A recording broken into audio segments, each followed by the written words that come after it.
Oh yeah, it's trash time.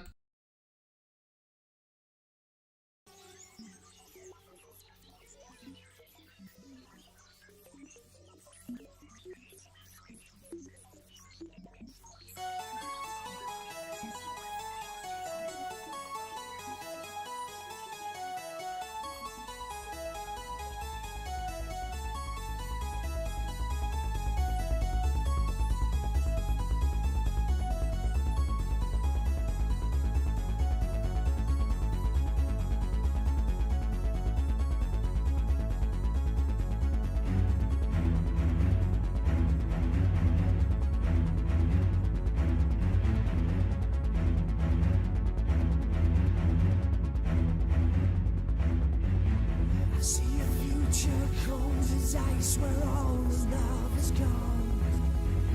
I see a race that pays the price for everything it's done. I see shadows of giant machines cast upon the land. I see a world where kings, not queens, but ships are in command.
I love the songs that just end. Like, they just transition immediately into the next song. So there's no, like, good way of just, you gotta, like, mechanically fade it out. It's really unfortunate. Hello. It's morning. We're here. It's pretty early. And, I don't know, I'm probably only gonna be, I got a podcast later, and I want to try to, I don't know, my back is fucking hurting, so I wanted to go out and do some stuff today. That'll probably happen, but I'll be here as long as I have stamina for it. I'm waiting for painkillers to kick in. I am an elderly individual, so you have to bear with me uh, as I take my Metamucil and try to do my osteoporosis dance. No. But we're here. We got some stuff. I said that we would do another. I said that we would do another. I said that we would do another Wheel of Trash. And we will do another Wheel of Trash. That's coming up. I did make a whole December Christmas themed Wheel of Trash thumbnail, so that's gonna have to happen. But before we get to Wheel of Trash, You know, that might be tomorrow, that might be next week, whatever. I have like a couple of things saved here specifically that I want to look at. And maybe we can do some suggestions and stuff too. The floor is open potentially, but at the moment I do have some things saved. And I just want to knock a few of these out of the way. Maybe it might should it please the chat members? Should it make the chat so enthused? So yeah, since last time, I think last stream I got since last stream I got like at least 10 new things on my it's like maybe 12 new bookmarks, and plus maybe stuff on my weirdo playlist. There's one whole guy that I think might take a little longer than we have today, because I'm not going to be around too long today. I'm here for a good time, not a long time. I don't have much I don't have much in me. I don't have much gusto. But there's a guy that I want to look at, which might take like a couple hours or something. So maybe that'll be its own full stream or something. That could be a whole deep dive. But yeah, I have some various things saved here. Let me see. What's this one? Well, okay. Getting right into it. Getting right into it here. I'm not sure which video. I'm assuming it's this one. Yeah, because there's other stuff here. Somebody suggested last stream, I think it was last stream, they suggested I look up a video called The Nephilim Looked Like Clowns. What I saw when I bookmarked it was this page. Understanding Conspiracy, and they have like Queen Elizabeth, clown sightings, Joker, and It. Nephilim symbols in the media. And I thought that's what I was looking at, but now I'm realizing it's this one up here with these, like, D&D AI clown men. They look like they've just emerged from Menzoberranzan or something. I just finished Exiles, good book. They look like they're ready for a hunt. You know, maybe this harkens back to that time when there was just like clowns abound across all towns. There was a clown sighting thing a few years back, so maybe this is relevant to related to that. You know, this is from Alpha Talks, by the way. Well, this seems to be referencing the Understanding Conspiracy channel, so maybe they're the ones who have the original video, or I'm not sure. I'm not sure. We'll find out. All right, guys, we're back with another video, and I'm back with my good friend Paul again. And today, is Paul this guy? Is Paul the one here that looks like a big mouth character in real life, one of the shame wizards or whatever? We're gonna talk about his book, The Nephilim Look Like Clowns. Oh. So go ahead, Paul. The mic is yours. Yeah, well, obviously we just had a very brief talk before we started recording here, but I guess I'll just pick up from where we left off there. Really, it's a passion project of mine. It's the amalgamation of maybe 5 years worth of research, 6 years worth of I don't know. It's pushing now. The time just keeps going with this one, and it's got what? There's a whole playlist. This is a whole playlist. Okay, I think I'm on the wrong video then. This is an entire playlist. It's from this channel here. Yeah, this is like this guy's whole thing, apparently, actually. I was confused. Okay, I was confused. I thought it was that other video that was the funny one. No, it turns out this guy's been doing this for, like, quite a while. Well, the channel Understanding Conspiracy looks like this. And there's Lucifer. The Spirit Realm is a war zone. Featuring the rainbow. Rainbow demons! You know, that's always cool. The Nephilim Looked Like Clowns. It's an entire series. Wow. This is like the Chris Chan documentary. Look at these thumbnails. Look at these fucking thumbnails. Jesus Christ. I mean, all of his thumbnails are pretty special here, though. The Truther Therapy Sessions? What does that mean? Why is Gears of War over here? Oh, boy. AI, Future, and False Promises of Immortality. You just die.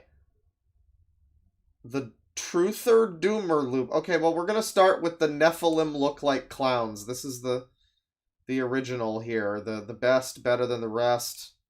How the fuck do we... How do I sort the goddamn play? I can't sort the playlist. Great. It's just in backwards order. That's cool. Mr. Blobby is a demon over here. I don't know. Okay, so I'm confused because there's the Nephilim look like clowns from 2016.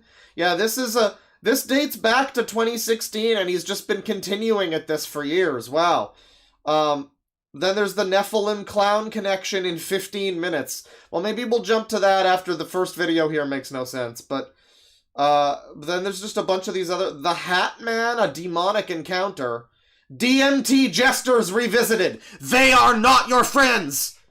Is that like Machine Elves, I guess? The Nephilim Clowns book reading over here. That's the... Okay, you got a book about it. Great. Loosh. Okay, well, we're gonna start with this one. I made a video. This is a video with 1,300 likes, 74 dislikes. It's a little bit of pushback, just a little bit. People, I don't know how many people have found this channel, but I enjoy the way one of his symbols here is like the Star of David with a Triforce, kind of. It's like a mix of... I guess. I don't know. Video in the past. And this one's just like a D20, I think. I don't know. We need to talk about the Nephilim. Speaking of D20, I did some D&D yesterday, and it was fun. And I got to kill a virgin kobold who had no maidens, and I did it with a... I gave him a vicious mockery and told him that his mother was a whore and his sister was a whore. No, he was a whore and his mother was a whore. But his sister was actually a lovely person. I mentioned that.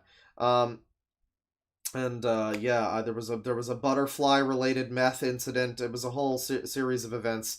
It was a good time. Good time. More, and that's exactly what I'm going to do today. I feel like there's something I've discovered. I say discovered, but it's not the first time someone said this. But it's the first time someone's going to say this online that isn't in a ridiculing, mocking way towards the concept. Yeah, there is the Blobby one. We should probably watch the Blobby one. If you don't know, there was a guy on the Discord server for a very brief period of time who, whenever anybody said anything to him, would get incredibly defensive, and like eventually we banned him because he was like, well, how would you like it if I just stabbed myself in the leg and posted a picture of it, bro? You don't troll me, bro! I'll do it! And, yeah, people took to calling him Blobby for one reason or another, so Mr. Blobby might be a demon. We might need to look at that one. Nephilim. And this idea is that clowns, as we know them today, and have always known them to look, are in fact copies of the Nephilim. Okay. No, I don't know my Bibles. But the Nephilim is like a fucking... I think that showed up in a DMC game at some point. That's like a... Or Bayonetta or one of those. That's like a... Well, isn't that like a half-angel human kind of thing or something? Why does it look... They look like... This is a very specific thing to be, like, hung up on. Clown culture itself is a reference to, literally, the Nephilim. A squeakling! That we talk about in the A Nephilim-shaped clean! Look at this guy. This guy approaches you in the woods. What do? Culture. Now this is very relevant because obviously you must have seen flurries of videos being created by theorists online right now about the mass sighting of clowns appearing, luring children into the lifestyle's not going anywhere, okay? So people had theories about the clowns. I mean, I do wonder why there was a clown epidemic for like one Halloween season. Like one, I guess it was just that one year. I guess it was sort of like the Joker TikTok thing, maybe. I guess. Like you know, you do like that was a thing that was like a trend for just a little while, and then it stopped being a trend. But these, yeah, clown sightings. Lure children to the woods with cash and lasers. Alright, there's another great band name, Cash and Lasers. It was claimed a 16-year-old was stabbed by someone wearing a mask. Oh, that's not Cash. That's not so Cash. In Kentucky, a man was arrested for hiding in bushes in full costume. Wow. What was it, his bushes? I mean, what? It's illegal to be in the bushes in a costume? I'm sorry, I thought this was America. I'm sorry, I thought this was Kentucky. Police have increased their patrols and are urging caution to parents. Professional clowns have grown frustrated with the imposters. The profession. Jack Packard has just had it up to here with the fake clowns. God damn it. It's not Cash, but it is Laser. Spike is due to the month of the year with Halloween looming. What the fuck? Look at the way this is written. Spike is due to the month of the year with Halloween looming. I guess it means, like, it's due to the month that it currently is. I read that as the month of the year in which Christmas takes place. That kind of thing. Like, very strange. And this is Daily Mail, I think, so it's a wonder we can even read these fucking headlines at all. Yeah, this is it's dailymail.com. I don't know if you've ever read, like, I'm sorry, I know this is unrelated, but I need to just prove this theory real quick. Daily Mail is just incomprehensible if you're not from the fucking UK. It's just, like, you'll understand a lot of it. And maybe it's better nowadays. Let me see here. Okay, so Alex Batty's life in French farmhouse revealed. Abducted British boy stayed with couple. Okay, I can read this one. Alright, most of these seem to be pretty legible. But I remember, like, I don't know, maybe it was like a decade ago. Maybe I was the last time I really took note of it, but the fucking Daily Mail headlines. Oh, this is dailymail.com, although I am on the UK one, so I guess it's fine. I guess. It should be good. What if I go to Prince Harry? What do we got here?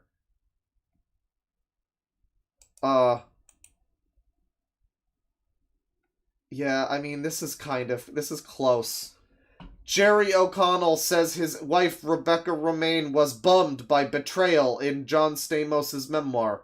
This is like, it's just a bunch of quotes. It's like a very awkward headline, but you can read it. I swear, though, if you're not British, I remember like a decade ago, people would post like Daily Mail screen caps on 4chan, and I'd be, what the fuck is this? Just, what are these words? This, like, bizarre Brit slang that they just throw into these fucking, like, headlines. Woods with money, candy, to do God knows what with them. And these sightings the Star, are maybe? growing in number and spreading across, well, America, the UK, and possibly the globe. Why? Big fucking assumption that we're on a globe, buddy. Should be the question. Why are these clowns appearing? And that has been the question for many people. I think I may have an answer, and the answer lies in... God, the UI, though, you're right. It's a very cursed UI. I mean, this... You know, you can we're all kind of used to it now, but just... Like, this is bad enough. This is like, I'm looking at this now, and I'm like, wow, this is kind of ugly. Just, this is kind of not a very well visually laid out thing, but then you look at, oh god, yeah. I mean, I didn't say anything, but like, yeah, it's horrible. It's just horrible. The giants of the past, and perhaps hang on. This is here. What is this?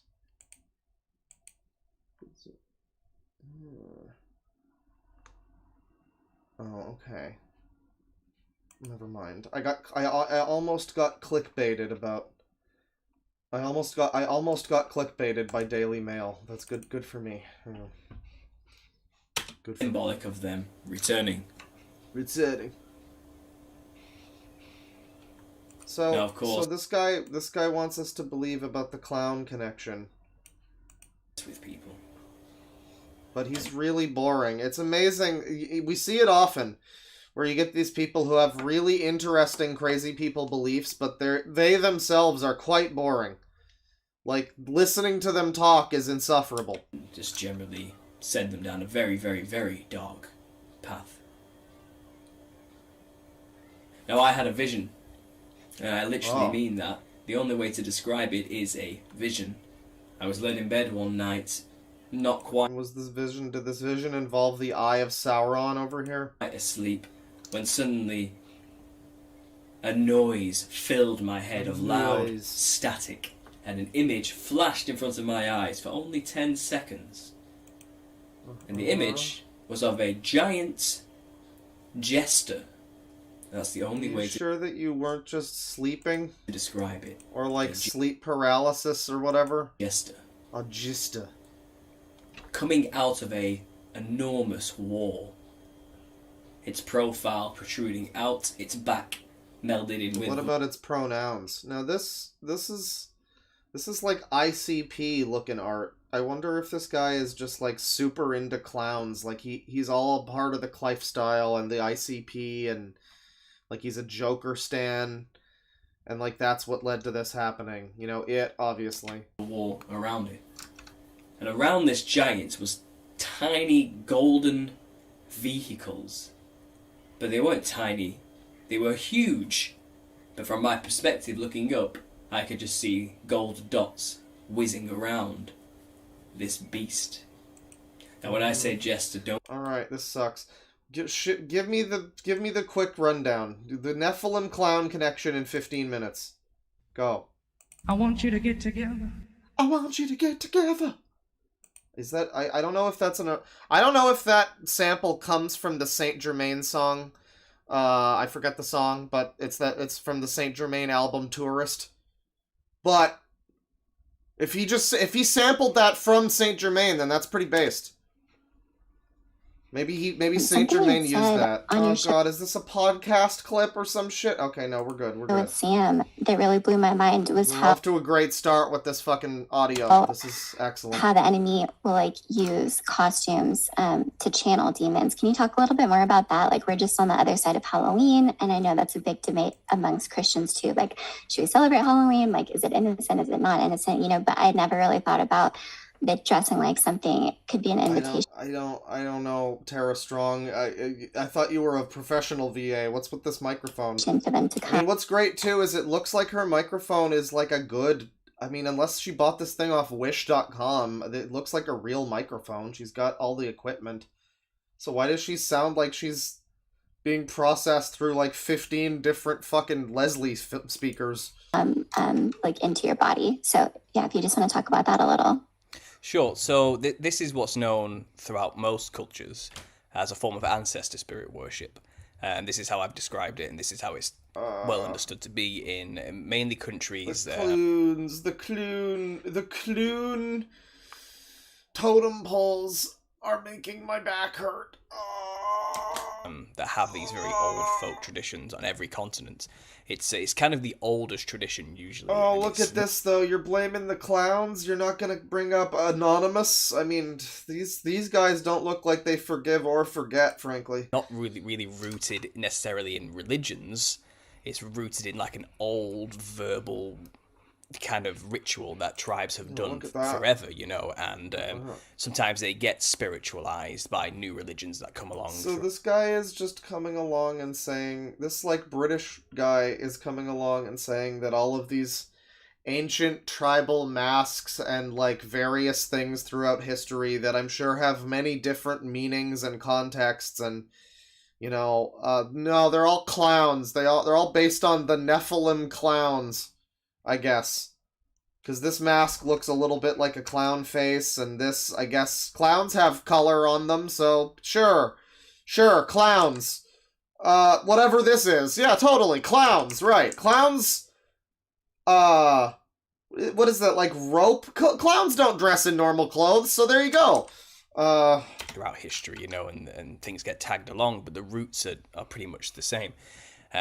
So there's two ways it's done by most of these cultures. Either they Well, dress no Met fees with $5. Saint Germain was probably Saint-Germain or some fucking French shit, but he was already in Castlevania Curse of Darkness, which is frankly the best thing about that. The best thing about the Castlevania anime is that it's like, for some reason, mainly based on like Curse of Darkness, and I guess also Castlevania 3, which makes sense. I guess Curse of Darkness is the one that came out like after, but nobody played it.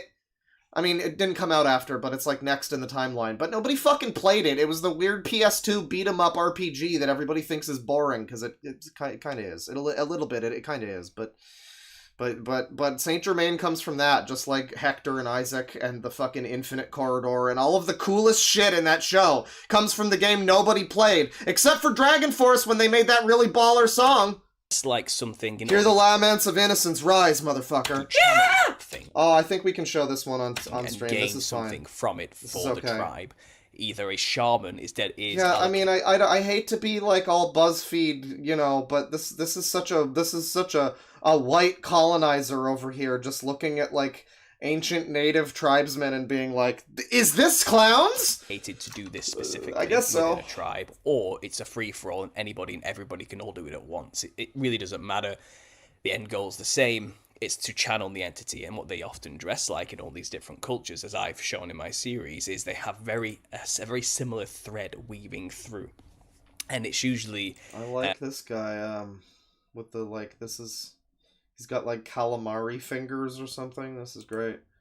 They white the skin up with some kind of chalk or paint. They add red lines or patterns or polka dots to it. I mean, I guess this one is convincing enough as, like, a clown thing. A lot of this isn't, though. I mean, and what do these people have to do with the fucking Nephilim? I don't think that's pertaining to their, you know, their religion or anything. Like, because this all comes back to the angels and the Nephilim, so it's like, but yeah, here's a bunch of native people who, like, worshipped fucking, like, deer gods and shit, and who knows what else. And probably not...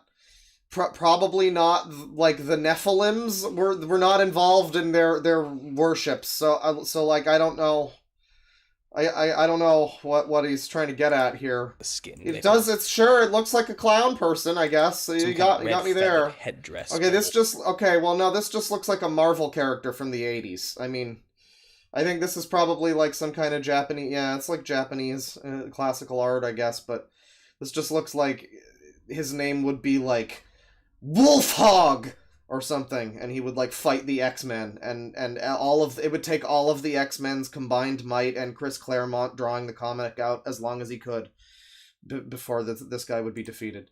Anything to make the hair look dark or red or some kind of multicolored.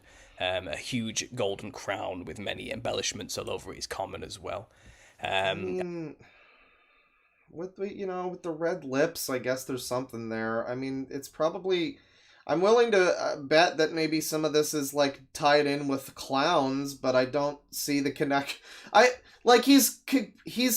keeps showing pictures of people with, like, clown-style, like, native imagery or whatever, but it's like, well, you know, I mean, all right, sure, clowns, I guess, but what does that have to do with the Nephilim, though? I mean, you've connected fucking a bunch of native tribes or whatever to clowns, but you aren't really connecting them to the Nephilim. And they wear extremely colourful psychedelic clothing. Now, what I've pretty much described there is a clown by a Western standard, but they all have their own stylistic, aesthetical differences, culturally relevant to each individual area. So, you know, they're talking about the same creatures they call ancestor spirits, because what they're referring to is not ancestors as we with the English language. So he's saying that all of these clown things are meant to homage their ancestor spirits, and that means that it's Nephilim. Okay. Would consider that word to be. That's just kind of the only word we have for it, but it's not really what they mean.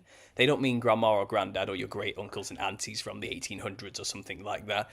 They mean the ancient ones, the ones who built their culture and civilization that go way back. You know, the ones who built everything that they consider their worldview or structure. These guys look like Power Rangers villains. The creators of their reality. I know that's probably some form of racism, but I mean, like, they look like putty men. What are they wearing? Damn. The Nephilim, the ancient kings and rulers, the only spirits, as I explained earlier, that are actually on the other side for them to channel. I mean, you got so many images that are, like, perfectly fine images, and then you got this fucking Bigfoot sighting ass. The disembodied spirits of the Nephilim from the biblical perspective, but they call them their ancestors. So like I said, they all dress in the same way. like a clown in some level of. They all have their own levels of doing that. So that's one way of doing it. They dress like the thing to channel the thing. Can't you also say that this looks a lot like blackface, technically? I mean, yeah, some of these, yeah, the big red lips, what's that? Does blackface tie in with the Nephilim conspiracy? That is pretty much the most powerful, common used way of doing it. Oh, look at these what guys, really- dude! It's the fucking, it's like the mask guy from fucking Rayman 2. This is great. The Mask of Polokas or whatever. The obvious example, which I think a lot of people know about, is the Haiti, the Vodou culture in Haiti. They dress like something called Baron Samedi, and it's a particular Iwa or god of their pantheon, the father god or the son of the father god, Papa Legba, and it comes from an ancient African ancestor spirit I worship. mean, he's going all out into the whole thing. I mean, I guess I do see what connection he's trying to say exists here, which is that all of these different ancestor spirit things throughout the world are seemingly channeled or in some way tributed with these like clown style, outfits. I mean, I guess that's a connection, sure. I don't know that it's really the connection. Like, I don't think that totally explains it or whatever. But, I guess it's something. Culture, which went over to Haiti and then mixed with like French Catholicism and Freemasonry. So it became this very strange looking ritualistic thing where they specifically dress like these Iwas. Well, this doesn't look like a clown. To channel them in order to gain strength, power, and fortune. Like, I get what you're saying, but this is not, I mean, what? Because it's got like a skull face. It's kind of like having like a white clown makeup on, I guess, maybe. I don't see. I mean, this is badass. This picture right here, this is great. This is like someone's whole new aesthetic right here. This is great. I need a whole comic that looks like this. But I don't see the clown thing. It's more of like a Doctor Who than anything. It's like an undead Rastafarian Doctor Who, And I don't think it's Rastafarian. I think that's a different thing, but it's the dreadlocks. Famous images, the cane, top hat wearing, skull-faced man with a cigar and some whiskey. Now, they drink the whiskey and smoke the cigar because that's what the demon enjoys having. That's their offering to them. And they do it with the sole intention to be possessed by the spirit of Baron Samedi. And they're open about it. They tell you that's what we're doing this for. But in a lot of the... But it doesn't look like a clown, though. I mean, he's using this as like an example, but I don't think it's an example that's even applicable because this guy doesn't look like... He's not depicted as anything really even close to a clown outside of just, some corpse paint or whatever. He looks more like a member of fucking Mayhem. Quite a lot of cultures, they have this other thing. It's called apotropaic. That's the way you describe this practice, and it's the idea that you can dress like the thing to scare it away or to ward bad spirits off. You dress like them to confuse them or something like that. And the video I'm making currently goes into this heavily and shows a lot of these Eastern cultures who believe that they're doing this to scare away the spirits. Alright, okay. Well, I'm more convinced than I thought I would be that there is some kind of connection there, but I'm not that convinced. I'll leave it at this. But we'll leave while we're ahead here. We'll before he blows his load and starts talking about like I don't know, adrenochrome or something. Adrenoclown. It could get worse. Although I'm gonna jump to the newest episode of the Nephilim Clowns series.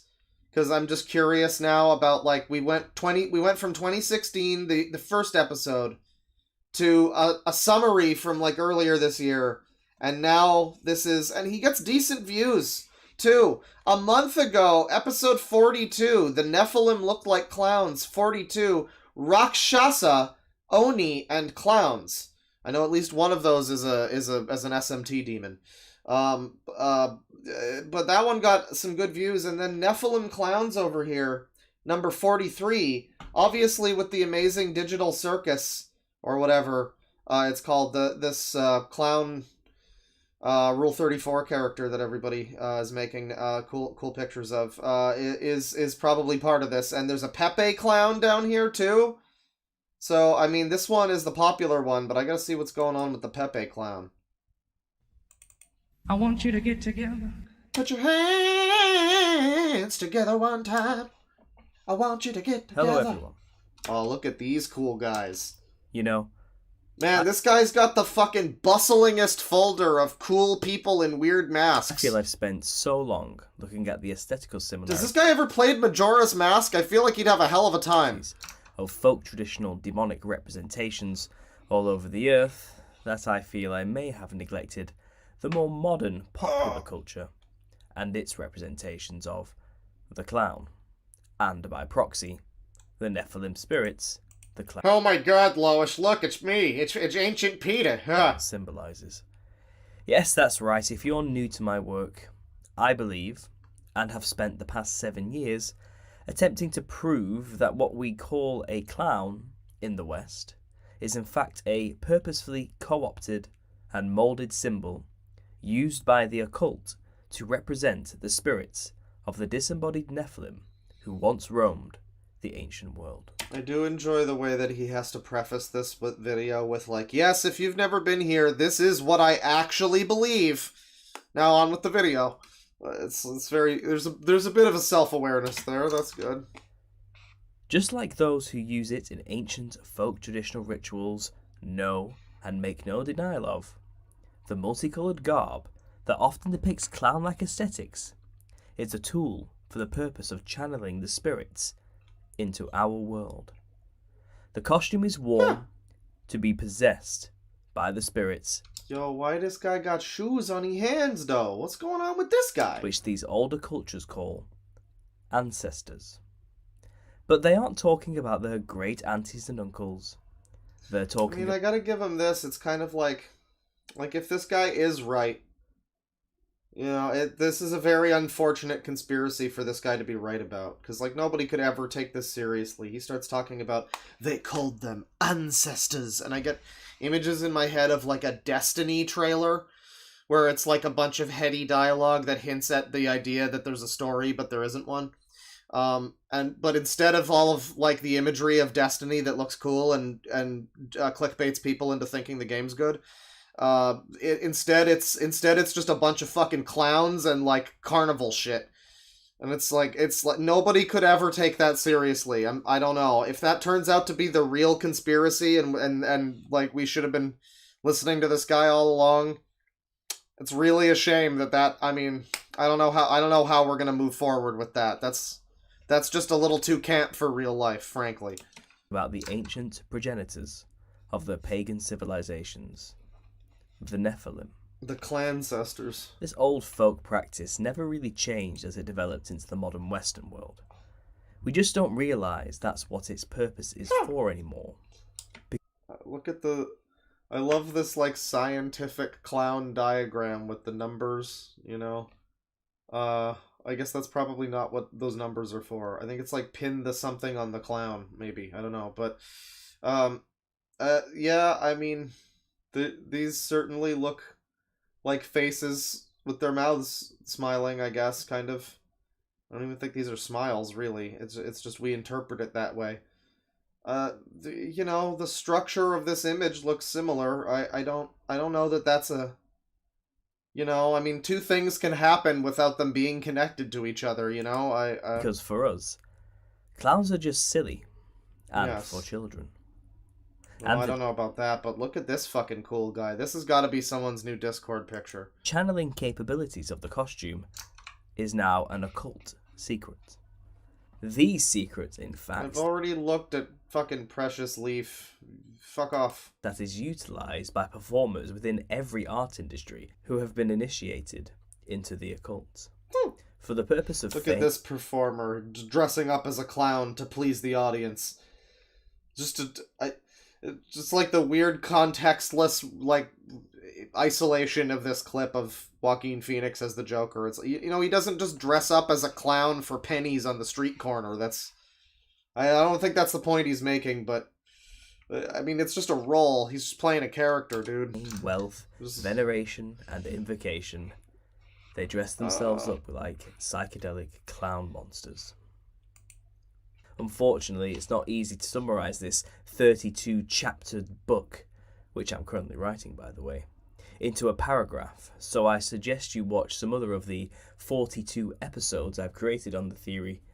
Venom is involved. Oh, sorry, Carnage. The Symbiote, episode 36. What the fuck?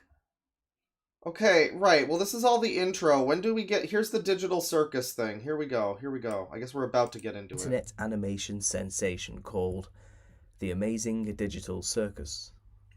As I'm writing this, the show's pilot episode has 134 million views and has likely jumped up significantly as I'm recording this audio. The animation is created and directed by an animator called Gooseworks for a channel called Glitch on YouTube.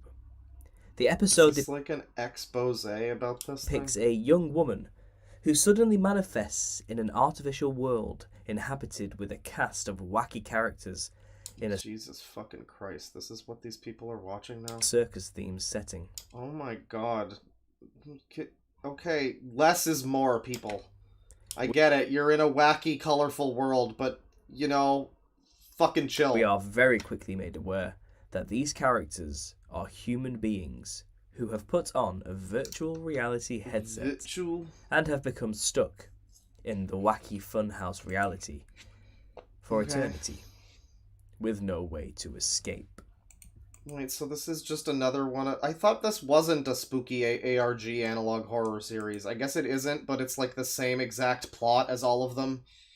Like, colorful, fun, clown kids show, but it's secretly spooky horror and they can't get out, and, yeah, I read that Animal Crossing Let's Play 10 years ago. That's cool. Well, 13 years ago, actually, at this point. Wow, time flies.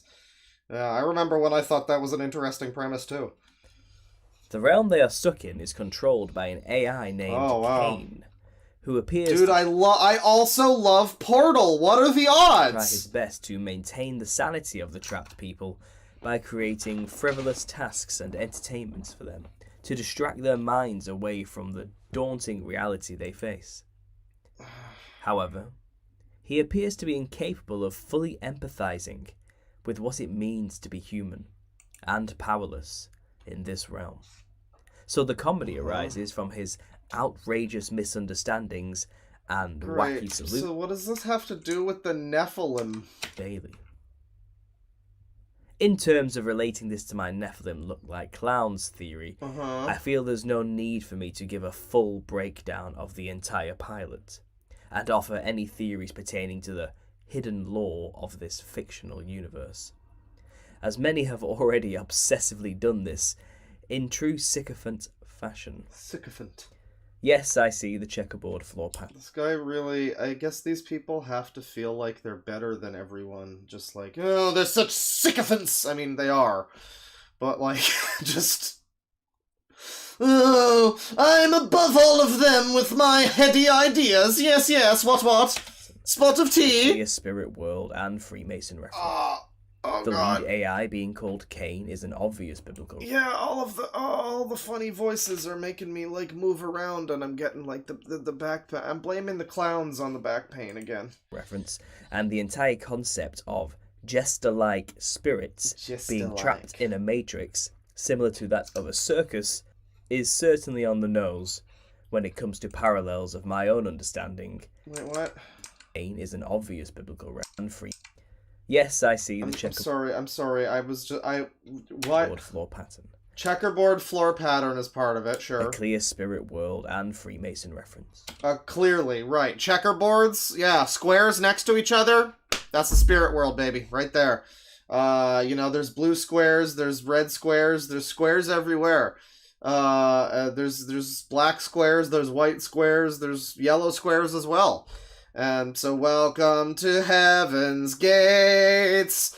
The lead AI being called Cain is an obvious biblical reference. Oh, well, and I guess. the entire concept I mean, I guess it's just a fucking edgy, cool name, though. But sure. jester-like spirits being trapped in a matrix similar to that of a circus is certainly on the nose when it comes to parallels of my own understanding that So the way he views the world is we're all trapped in not just a matrix, not just the Andrew Tate matrix, but specifically a matrix that resembles a circus.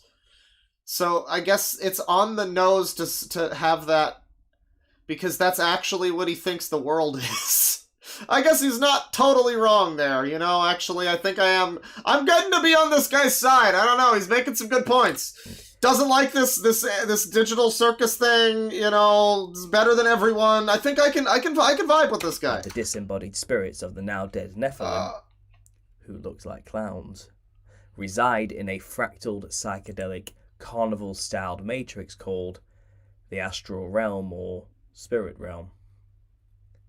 Another thing I found worthy of note is that the clown character was only seen in a dark, many-eyed, monstrous form, as he was said to have abstracted. This happens to those who have been in the simulation for so long that they have completely lost their sense of self and mind. Symbolically speaking, and going by my own theory that a clown is a symbolic reference to the Nephilim of the ancient past. Yeah, taking that, we gotta take that logical leap first, right? This clown essentially dying in one form and turning into a demonic monstrous form as a result is parallel to the story of the clown-like Nephilim dying and their disembodied spirits becoming psychedelic demonic entities. I mean, I'll give him this. This is a better monster design than, like, you know, something that looks like FNAF, I guess. That's fine. That's a fine monster. But I Looks like it belongs in, like, Psychonauts 2 or something. I doubt the creators considered any of these things when creating the animation I highly doubt anybody considers these things other than you. themselves. Though it's fun to imagine that they may have seen my work and been inspired to my copy the God. themes into a fictionalized animation, I believe this is simply a product of Man, the I time. was gonna move on because I'm not streaming for 6 hours today, but I do want to take a look at his video about Venom. Is it literally just going to be that Venom has like a big smile, so he's like his mouth opens wide or whatever, so therefore clown, I guess. Okay. We get into it immediately here, thankfully. I want you to get together. Hello everyone. I recently received an email from someone who's been a great help to me this year. He shared with me his thoughts on the comic book antagonist Venom from the Marvel Spider-Man universe, and how it fits in with my work on the Nephilim looked like clowns. Did he know? Okay. And I was inclined to agree with him. Of course you So were. I've decided to share this information with all of you too. I mean, like, it benefits there's no benefit to, like, not believing in it, I guess. You know, like, nobody believes this, nobody's really taking this theory seriously, so, like, sure, Venom is a clown. Why not just say that, like, John McClane is a fucking clown? I don't know, like, why not? You know, anyone who's ever smiled in anything is a clown. The guy with the fucking Glasgow smile from Sons of Anarchy, he's a clown. He's definite clown. The Irish guy, definite clown. You know, why not? Because, like, you know, it's already so ridiculous. It's not like you're the only thing I can think is, well, no, I wouldn't, that's definitely not part of this conspiracy, because, like, oh, that people would just look at, if you said that Dora the Explorer was a proof of this, as being a clown such as she is, you know, clearly she isn't, people might pick up on that and be like, wait, this theory makes no sense, but, you know, he's he might as well just I mean, there's no gatekeeping needed in this conspiracy theory. Like, yeah, sure, Venom's part of it, why not? You know, just make Wolverine part of it too, why don't you? Fuck it. So what you're about to hear is his email with a lot of extra information Maybe I'll be added by convinced. myself. Some rephrasing and a conclusion tagged on the end written by myself as well. So here we go. The reason I'm sending you an email is because I wanted to ask if you've looked into the Venom character from the Marvel Comics, who's currently experiencing a massive renaissance of popularity in various media, i.e. comics, cartoons, live-action films, video games, etc. The reason I ask is because if you look into the character, he falls into the category of a Nephilim clown quite neatly. Does he? Fucking does he now? Okay. So, I mean, this is either someone trolling or just someone else who actually fucking follows this ridiculous theory. As well as being... Which, I mean, his videos get decent views. The guy's not unheard of on YouTube, so people... people are either completely just making fun of him constantly. Every view that he's ever gotten has been, like, in jest. Or there's actually, I mean, I have no reason to think that people wouldn't, like, I say nobody's taking this seriously, but obviously there's always going to be a few people. We just saw the Flat Earth convention from fucking this year. From in Las Vegas. We just saw that the other day. So, like, yeah, there's always going to be a couple people. The representation of black goo. Uh-huh. The Venom character is not one entity, but rather two, inhabiting the same body. Why are there 36 of them? There's in fact 43 of them, and I don't think the series has any signs of stopping. We just watched the 43rd one about fucking Amazing Circus or whatever. This is number 36. This was a little while ago, but he's been doing this since 2016, chat member. An alien creature called a symbiote, described as a kind of living costume bonded to a human host. The original being the just Peter Parker Spider-Man, and then to the morally corrupt Eddie Brock. So, God and Lucifer? Crooked journalist who tried to frame Spider-Man for crimes he didn't commit. And then later to Cletus Cassidy, a serial killer psychopath who was also a redhead. I really need to... Wait, what? What? And then later to Cletus Cassidy, a serial killer psychopath who was also a redhead, incidentally. Personality. I'm sure that's part of his... I'm sure that's part of his, like, lore of clowns and the Nephilim, I'm sure. But just, it's...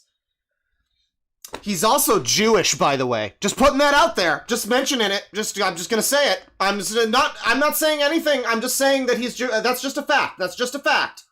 He has that kind of feeling. I don't know. The character has a very... Why does it matter that he's red-haired? What? Clown-like attitude. Is that a good thing or a bad thing? You wouldn't immediately assume by looking at him, but if you look at his depictions in the recent live-action films with Tom Hardy, as well as how he's portrayed in the comics and a lot of media, he is very much a clown character with a massive set of razor-sharp fangs, representing his smile. He's a clown character, everyone. Is he? Really? I mean, I'll give you that in the 90s version of Venom... Like, my first version of Venom that I ever was privy to was the chase with Venom in the Spider-Man N64 game, where they go through, like, a lady's apartment, and Venom goes, "Ooh, sorry, lady, didn't see a thing!" And so he's like a stupid idiot, you know, he's like a... Yeah, I guess he's a jokester, but I don't know about clown. Is it just because of the smile? The relationship between the like, if you change all of the colors on the guy, I guess Carnage is closer, but even then, I have literally never looked at Venom and thought clown. I like, not a single time. I mean, you kind of had something with the shit with the tribal people and their get-ups that kind of looked like clowns, and like, okay, yeah, maybe clowns date back to this. I don't know about Nephilim, but sure, there was something. There was a little bit of something. But now this is going off the fucking bridge into Crazy Town. Host in the symbiote completely can be likened to demonic possession, as the symbiote feeds off adrenaline produced by the human brain. Symbiotes, in turn, stoke emotions like anger and rage in the host to provoke them into greater acts of violence, or other actions that would produce adrenaline. That's why Spider-Man exorcised himself of the symbiote, because the demon was pushing him. Oh, wow, we got a real smart person. We got some smarties in chat who are like, "Actually, King, comic books are stupid." Oh, wow. That's a really unique opinion right there. You should really take that one to the UN. I don't think anyone's ever heard that opinion before. Commit murder. I didn't know that comic books were stupid. Damn, you got me there. Help but make the association to adrenochrome with this description. Oh no, no, no, no, no! I did see it coming, though. I always see it coming, because I literally joked that adrenochrome would show up earlier. No! No! Like anger and rage. No! To provoke them into greater acts of violence, or other actions that would produce adrenaline. That's why Spider-Man exercised himself of the symbiote, because the demon was pushing him to commit murder. One can't help but make the association to adrenochrome with this description. One can't help but go fuck yourself. Right, well, that's... Great video, I'm sure. Nah, fuck it. I keep wanting to get away from this guy, but I gotta know more about the Venom thing. I'm sure it gets dumber. We're gonna move off in a minute, because I'm only gonna be streaming for like a few hours today, but man, I want to know more. Desire to know more intensifies. Involving the drinking of adrenaline-infused blood, produced through the intense torture and painfully... Okay, yeah, we're getting into the plot of adrenochrome now. He's spoiling adrenochrome for us. One can't help but make the association to adrenochrome with this description. A practice of satanic cults involving the drinking of adrenaline-infused blood, produced through the intense torture and painfully slow and gory death of their fearful victims. The phrase exercised is a very good allegory for how Spider-Man ended his relationship with the symbiote. I mean, I can't argue with the fact, like, I don't remember how it was in the original comic, but at least in the fucking Spider-Man 3 movie, when it's all, get religion! Like, there's the church and everything. You know, sure, if you want to give some kind of thing there. At this point, my problem is that there's nothing connecting fucking Venom to a clown, is my problem now. It's like, okay, maybe it's biblical, sure, I can give you that one, but the clown thing, I don't know about that. Because Spider-Man defeated the symbiote by going to a church and exposing the creature to the sound of church bells, which caused the creature to flee in terror. As it turns out, loud noises and fire are the creature's weakness. I assume I don't just like clowns. Explain the significance of this happening in a church, or the use of church bells to affect this outcome. This was also how Eddie Brock found the symbiote. Okay, now at this point I'm bored. I'm sure he gets into it with Carnage, but man, the guy's got some interesting theories, but like no fucking charisma to deliver them to people. The videos are so dull, and they're edited like he just stepped out of 2008. Very dull videos, but, you know, a very fun and an interesting theory for sure. It's 10:30 now. We've been going for a little bit. I'll do a couple things here. Let me see. So,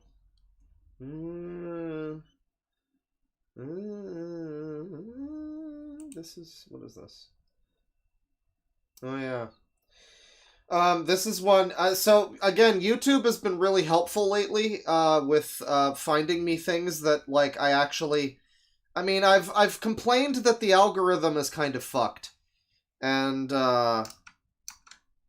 you know, I've complained that, like, the algorithm, is giving me, you know, weird, like, it's giving me videos I put in my watch later from, like, a decade ago. You know, and that's been a problem. But it's also been giving me weird little channels that have like 5 views on their videos. And to that end, this is Tusk Online with 188 subscribers. And they have a song here called There are days when I feel that I need... there are days when I feel like a fabulous princess who needs to murder everyone. If the album is called If You Don't Stop, I'm Going to Bite. Grrr! This is Tusk Online, everybody. So this is some music here. I hope that it's good. I hope we all enjoy. As long as you're having fun when you do it. And that's the most important thing in everything you do. Except probably when you're going to kill yourself. Well, why not have fun doing that?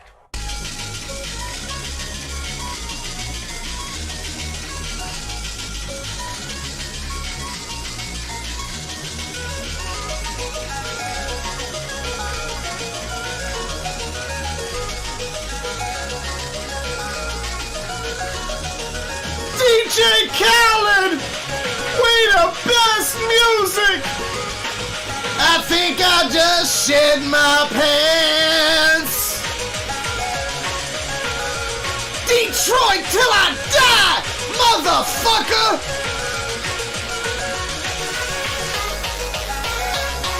Oh, this isn't terrible. I assumed it was gonna be more, like, insane with the stuff about suicide in the beginning and the whole title. But it's actually just, you know, it's like some dance core or whatever. I don't know what genre this is, but it's whatever it is. You can see a little flutter sparkle in the margins. Yeah, I am trying to identify what's going on with the character here. This looks like some sort of Figma, but like the body has been replaced with like some kind of fucking body-shaped condom or sock or something. I don't know what's going on with that. It's quite an album cover. I'll say that much. If my music doesn't have an album cover to rival this, then I don't know what to do.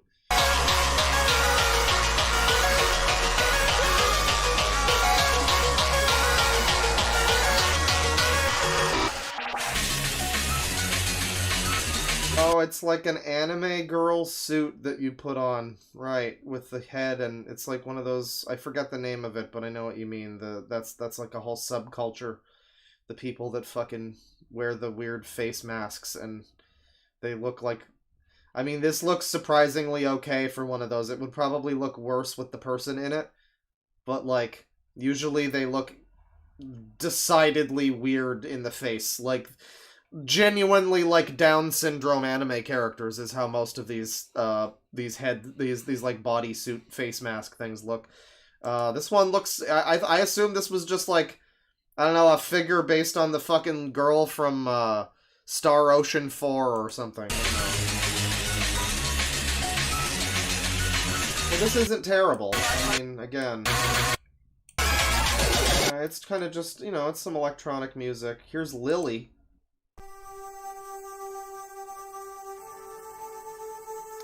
Something tells me this user likes Serial Experiments Lane. I can't put my finger on why.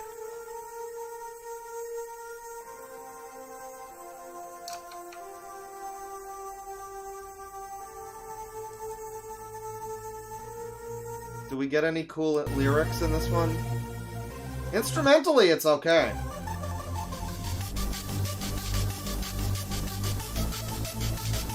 I mean, the mix needs some work. And it's a little boring. I mean, it feels like this is basically the same as the last song. Here's Fluttershy overdoses on sildenafil citrate.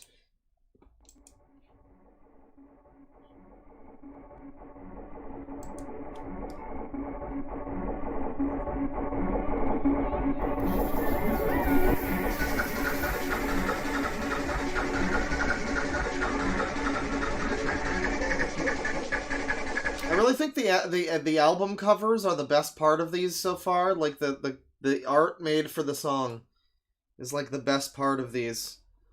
It reminds me of like Manly Reviews' fucking loading screens or Thor High Heels thumbnails. This is the best part. That like weird 90s Japan futurism aesthetic, like PlayStation 1 aesthetic. But then the music is like, it's fine, but it doesn't live up to the titles.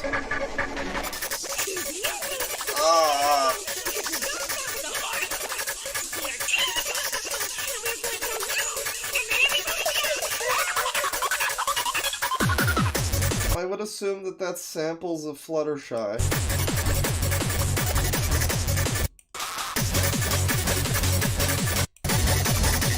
It's pretty generic. I don't know. It's fine. You know, it's not hurting me to listen to it, but people don't actually want to die. They just get tired of living. And you have a lot of these with just some very strange titles and such. I assume these are all just music.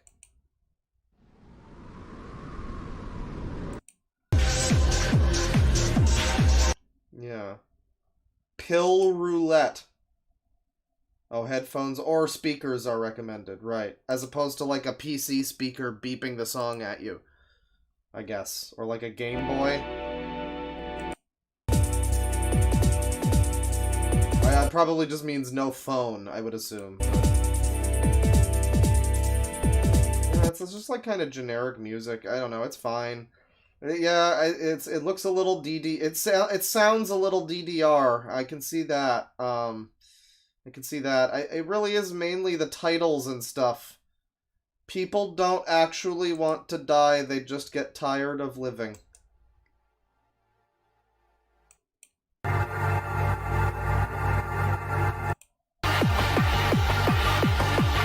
Oh. I'm a Sector Fam! 101.1 the blast! The blast! The blast! The blast! I'm a Sector Fam! 101.1! Alright, yeah, that's Tusk Online. Some cool beats over there if you like that sort of thing. There's a lot of music there, including one called Ultimate Brutal Hardstyle Jump Battle, Best of 2018 4K Jump Videos. Right. Well, we're moving along. That was just one that I found one day. Again, I'm finding some great shit these days. Like I'll look, just click homepage on my YouTube, and I go to homepage, and and I see something like that. You know, sometimes they're not amazing. You know, that wasn't the most incredible. Wait, hang on. Okay, well, hold on though, because they do have a community tab. They have a poll. Okay, guys, why are oranges called oranges, but an apple is not called red? And then the 3 options are, I dunno, yes, with $5 in brackets. And then the third one is, ring, ring, picks up phone, Ben? So this is pretty cool and random. I like this. Hey guys, what song should I make? Should I make hardstyle? Should I make more drum and bass? Should I make more stuff with break drums? Is there a different type of music you want to hear from me? I have so much to choose from that I don't know what I want. I'm pretty indecisive, lol. X3, which I assume is not the smiley face. I assume that's just him saying that 3 times in a row.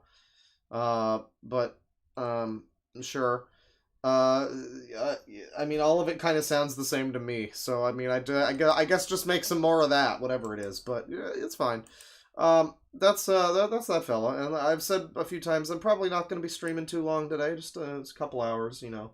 I'm low stamina. I've got things going on today. Got a podcast later too, so I'm not going to be here that long, but I did want to take a look at a few things, that being one of them. What is this one here? I put these things on my playlist, and then I just completely fucking... Oh, this is the alternate history channel, right. Will Israel cause a world war is the new video. Okay. Well, I'm sure that's not a contentious one at all. Next up. Here's one you may have seen recently. This is one that somebody else just turned me on to yesterday. I actually mentioned, recently on a stream, I forget what it was. It was something we were watching. Oh, it was a Darman video where a guy looked exactly like the YouTuber Pinely. And Pinely just made a video with Drew Gooden talking about this fellow, Abir Kandker, with some really great music, including Piklu's Vacation Dream, and wow, it's Shiplu! And I think a lot of these were featured on that video. I want to see some maybe that were potentially not. If we stumble upon a few overlapping ones, then that's also fine. My Love Song is a good one. I wanna get to know her better. I wanna get to know. So what's interesting, this one has 158,000 views. This one right above it, though, has 862 views. And the one directly next to it has 1 million views. Wow! How about that? Well, what's the disparity in these three songs? Let's start from the bottom. And now we on top, you know, in order of views. Let's see if they get better with time. If you haven't seen any of this guy's stuff, you are in for a treat. What I wanna say.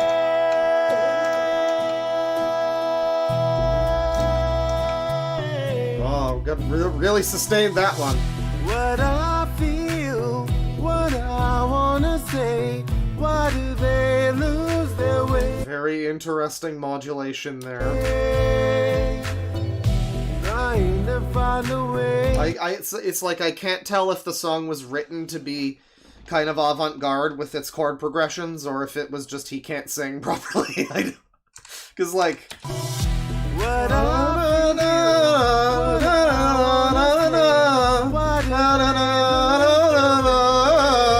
it like turns into like a fucking Arabic song all of a sudden. Why do I feel they lose their way? And it's like gets all minor for a second. I think he might just not be able to sing though. I don't know if that was intentional.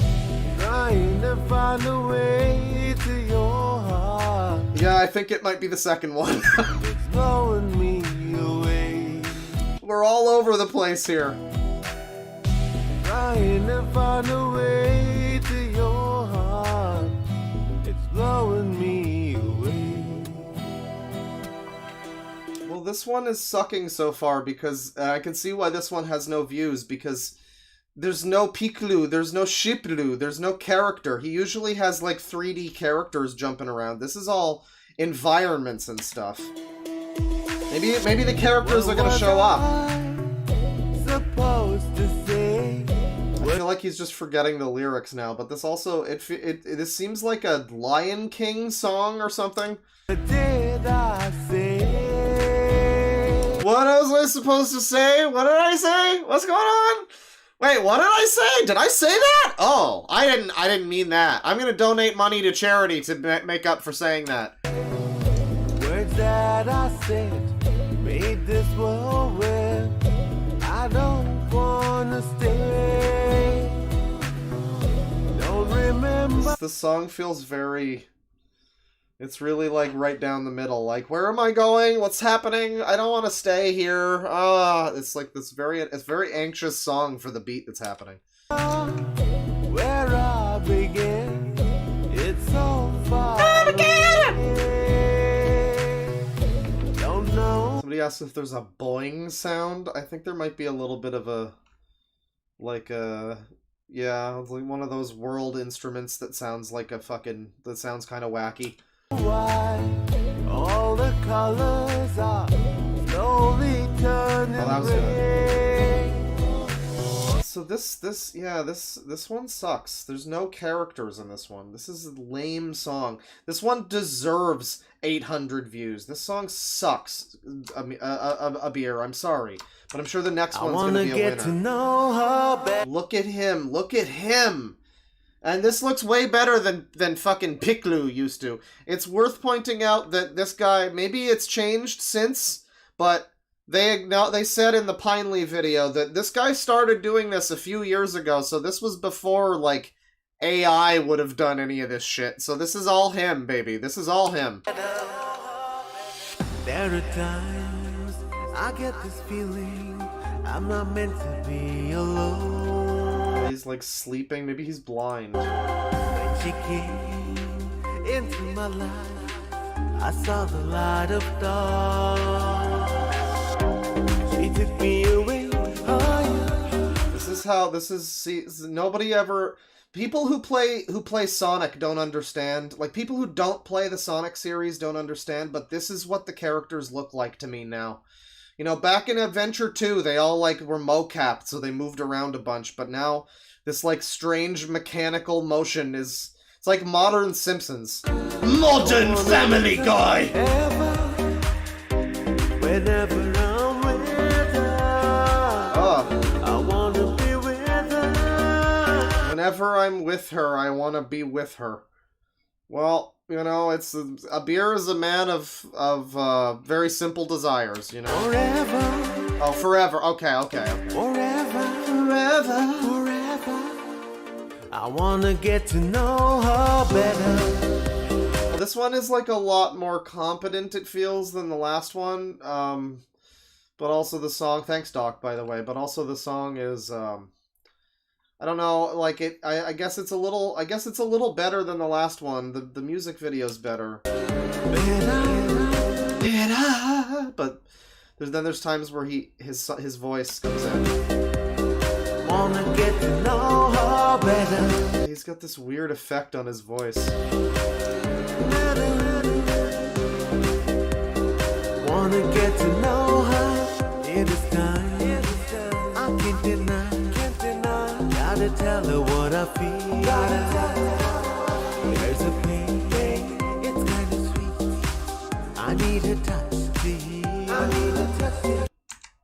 Pain. It's kinda sweet. Huh? I need her. So what are you touching there?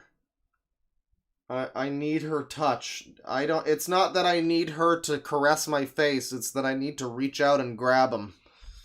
Yeah, really get my hands on him. Really smush him around a little bit. Rub my face in him a little bit. I need her touch to heal. There's no love without her. I can never forget her. Whenever I'm with her, I wanna be with her forever. This is such a... I don't know if it's because the guy's Indian, and so maybe the music, like, Indian music has different, melodic structures and stuff than a lot of Western stuff. I mean, even the popular stuff can be, based on different cultural whatever than, Western music and stuff like that. So maybe the chord progressions that he's doing here are, like, normal for like Bollywood songs or Indian pop music or whatever, but like with her forever, and it's like we just cut to like like it's like later in the song or something. It feels like this part doesn't belong here.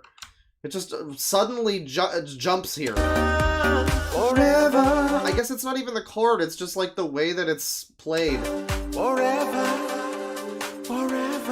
And it's his voice that makes it all very awkward. I wanna get to know her better. I do enjoy the spiral thing that he has going on with the waveform back there.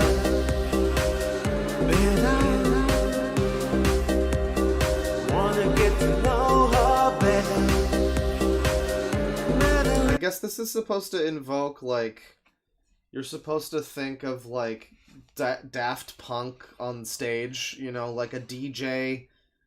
I guess that's what his performance in this is supposed to be, like him bouncing around like that. He's like a DJ, but lyrics and tune, orchestration, recording, mixing, and mastering by Abir Kandkar. Right. I see.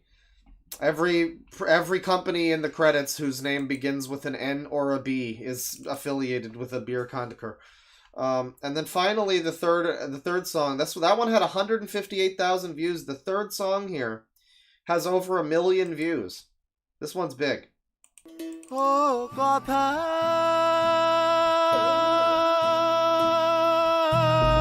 Isn't this the one we just fucking watched that had 800 views on it? Oh, it's the same song, but in, like, Hindi or whatever.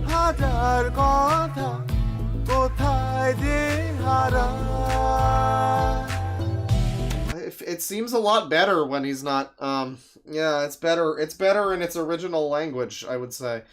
So the English version only got, like, a few hundred, less than 1,000 views, but the original language version got, quite a bit. Well, the very popular one from... Oh, yeah, it's not Hindi, it's Bengali, apparently. Because the very popular one here is I want to say it's Shiplu the rapper, but it's not. That's his new thing that he's trying. The popular one is Piklu's Vacation Dream here, which... Vacation! Oh, yeah! I'm on a vacation! On a vacation! Oh! Life started! So this was, like, released in 2021, I think. And I think this is around the time when, you know, people probably would have been hurting for a vacation at that point. So your man made this this little video, this song to, you know, talk about how much he wants a vacation. And again, no AI was used in the production of this face or these dance movements. This is all handmade by person. Allegedly a person. One thing in the Pinely video, they mentioned that this was advertised, so you could be watching a video. I think his joke one was minion butt. He was looking for the scene of the minion in the bath, and he got this as an ad. Yeah, you could be looking up any old video and just be hit with "On a Vacation," pow, it's a good song. Life starting. I'm on a vacation. Vacation. Vacation, yeah. Vacation, yeah. Vacation, oh yeah. I mean, this one isn't even that popular. I said that it was popular. It has less views than the one, the Indian song that we just listened to. The one in the, I guess, Bengali. This is the one that was, like, advertised, I guess. So this is the one that probably kicked off people in the West knowing about him. Abir is obviously a musical sensation. He's a sensation! Bow! Over in the Bengali region. Vacation. Yeah. It's such a great little weird break that he does. Yeah. Vacation. He just, like, runs out of energy and makes this weird noise. Yeah. But he's back! He's revved up for a vacation! Vacation, yeah. Vacation, yeah.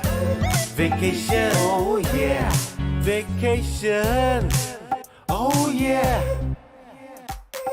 Life was boring, intoxication. Don't care, 'cause now I'm on a vacation. There's not much to the song, as you can tell. I mean, just when you think it's doing something new, it's right back to it. You know, this song's comfortable like a pair of old slippers. You know, this one does, it's not ostentatious, it's not rising above its station here. Rise above its station! Oh! On a vacation. Life starting. I mean, look at the fucking hip movements there. I'm on a vacation. Life starting. He's fucking Elvis the pelvis over here. I'm on a vacation. Vacation. Again, it's just such a bizarrely structured song. Imagining somebody making this and like, how do I get to the next part of my song? I know, I'll just go, vacation! And then we'll just do the next part of the song. There we go, that sounds good. Vacation, yeah. Vacation, yeah. Vacation, oh yeah. Vacation. Vacation, yeah. You couldn't have said like holiday once? I don't know, just a different word, just one different word. Vacation, yeah. Vacation, oh yeah. Vacation. Somebody points out that it's only been 1 minute. Yeah, this is a short song. I was dreaming? Maybe. When things are normal again, my dream will come true. If you enjoyed this video, don't forget to press like. And to watch more videos like this, please subscribe. Guys, Subscribe. Press subscribe! He's great. the subscribe button and please subscribe. He's great. And then I'll wind down the Abir segment. We'll move on to maybe like one more thing, maybe two more things. I don't know. Just see how long we go. Maybe another half hour, another 45 minutes or something. I don't know. I'm kind of waiting for. I think the rain is only getting worse right now, so that's good. But yeah, one more Abir thing here I want to share with you. This one is.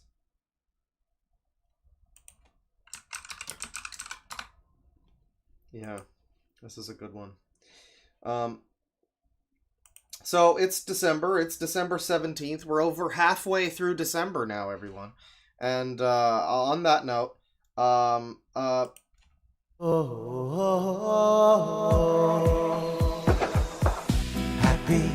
happy, happy New Year. Happy, happy, happy New Year. All my subscribers, happy New Year. All my well wishers, happy New Year. May the coming year be the happiest of all. What is this fucking song? Again, just the way that it's... Happy New Year. Okay, we're all on board. It's a nice Happy New Year. Ba-ba-da-da-da. All my subscribers. But now we're jumping up to like, all my subscribers. It gets into like a fucking like blues sound. Happy New Year. Happy New Year. All my well wishes. And now what's happening here? This is like the part of this is like the melancholy part of the grunge song. All my well wishes. Happy New Year. May the coming year. What is going on in this one now? It sounds like a Western song. May the coming year. The happiest of all. What the fuck was that? May the coming year be the happiest of all. Happy New Year. I guess it works. It's such a strange, it's a very progressive song. It's like nothing, this guy has thrown caution to the wind with his creation. Happy New Year. Happy New Year. Huh. Well, Happy New Year, everyone. It's almost time. That was a beer. It is too early in the morning for a beer. Unfortunately. Let me see here. Well, I was requested to look at this last time. I don't know how interesting it'll be, because this is a popular one. Oh god, what the fuck? Oh god. Oh good god. So no, we watched some of this. I think I'm good on that. Somebody asked me to do Crazy Mario Brothers. But we already looked at Luigi's Prime and Mario's Popsicle. We looked at some of these. So we've already done Crazy Mario Brothers at some point. But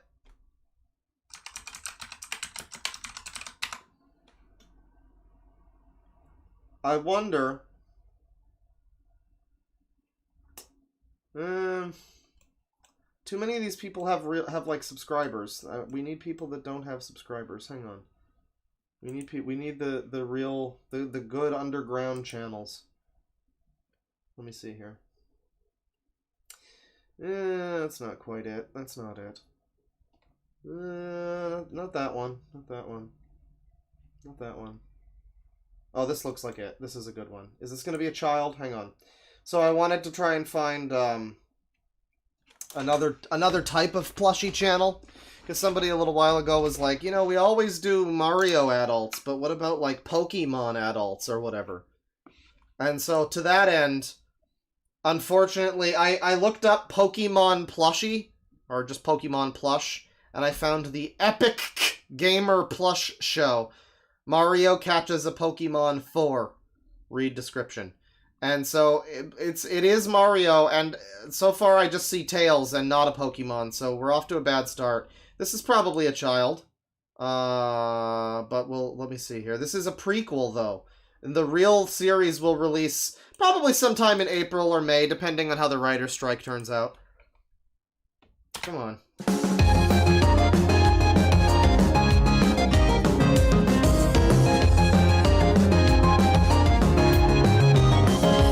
It's always the same characters. You ever notice that? Like, I mean, we joke about, like, where... You know, like, Ramsay Bolton on the villains list is timeless, but, you know, where is, like, the Judge Dredd action figure that can be part of this? Or I don't know, a CM Punk figure, like a Nami from One Piece, Figma, like, I don't know. There's a lot of options. It's always, like, Mario and Sonic and occasionally other Nintendo shit, which is, I guess, what we're doing today.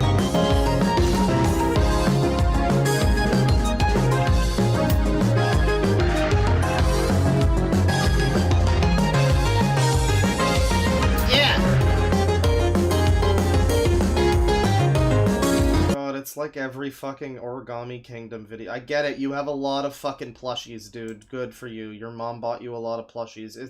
I want to assume this is an adult because the intro has like an actual intro and there's music and it seems to be edited, but that doesn't necessarily mean anything. Why is Luigi like sandwiched in between fucking like purple Yoshi and what was the other one? King, like fucking why is Luigi not right after Mario? What is this shit?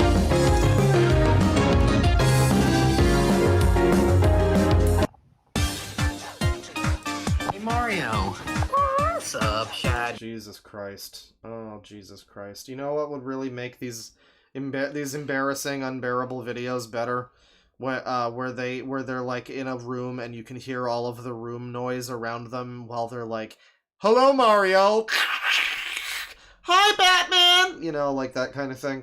You know what would make it better is to have really loud, unbearable music over the whole fucking thing, too. Boy, I feel like I've seen that strategy used by other similar channels. So, have you ever thought of entering the gym challenge? Gym challenge? What's that?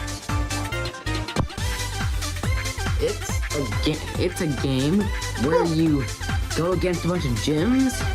Well, in the Pokemon games, there's only like 8 gyms, but like here... I mean, somebody says he sounds like he's probably 16. I would assume, yeah, he's like late teens to maybe early adult. He reminds me so far of Chibi Neko. A little bit. I could just... I'm picturing Chibi Neko doing this with the plug. In our world? I would really prefer if he would be louder, actually. I can't hear him over the music. I think there's actually 10 in where we live. Don't know why. But anyways... Yeah, the Shadow has been through some shit. I mean, you could watch the Shadow maybe before you do the video. Because he's got... I mean, maybe this is...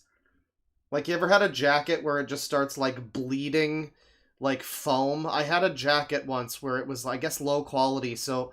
It just started having, like, weird spots where, like, the fucking white fuzz inside would just, like, shoot out. Like Play-Doh through one of those things.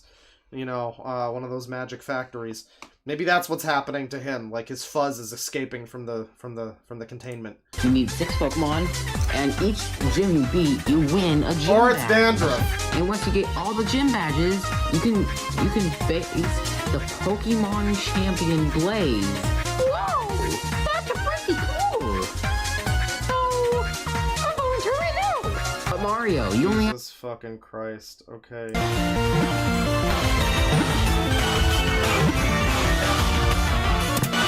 Yes! I did it! I got Pokey! Pika Pika! Alright, let's go back inside.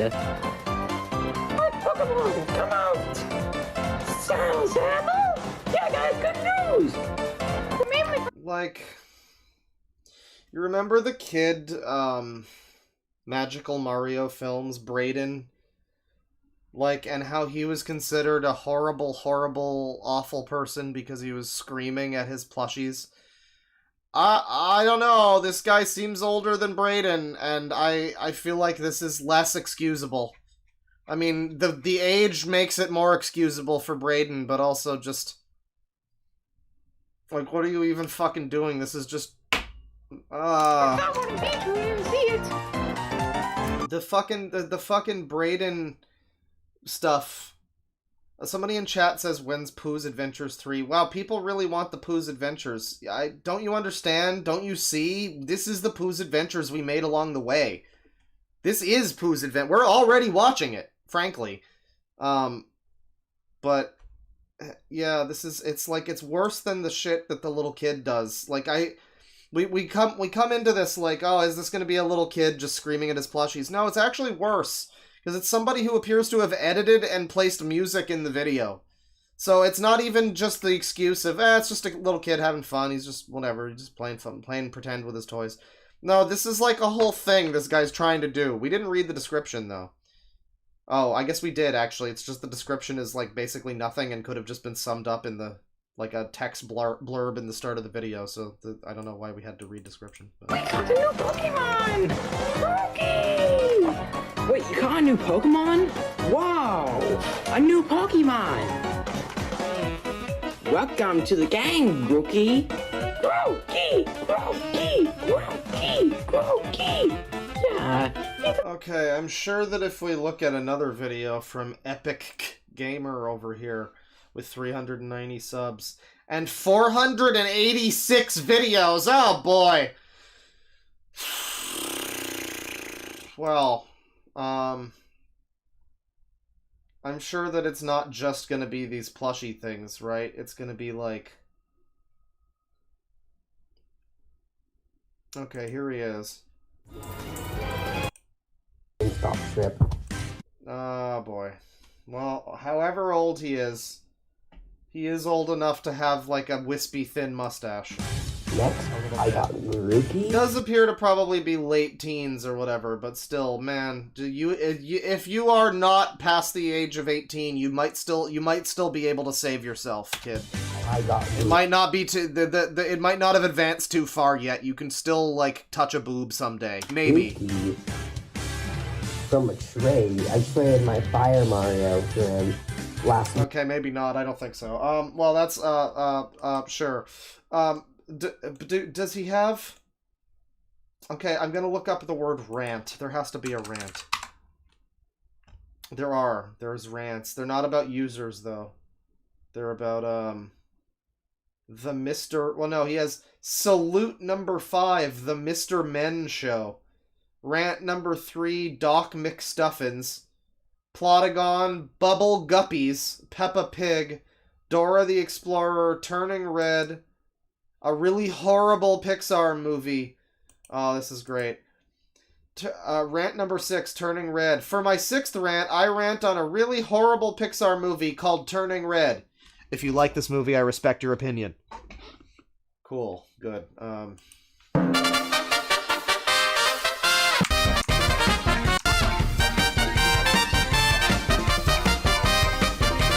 a whole different intro in this one. He does how-tos, huh? It's gotta be magic. I bet there's some really good how-to videos out there. That could be a thing.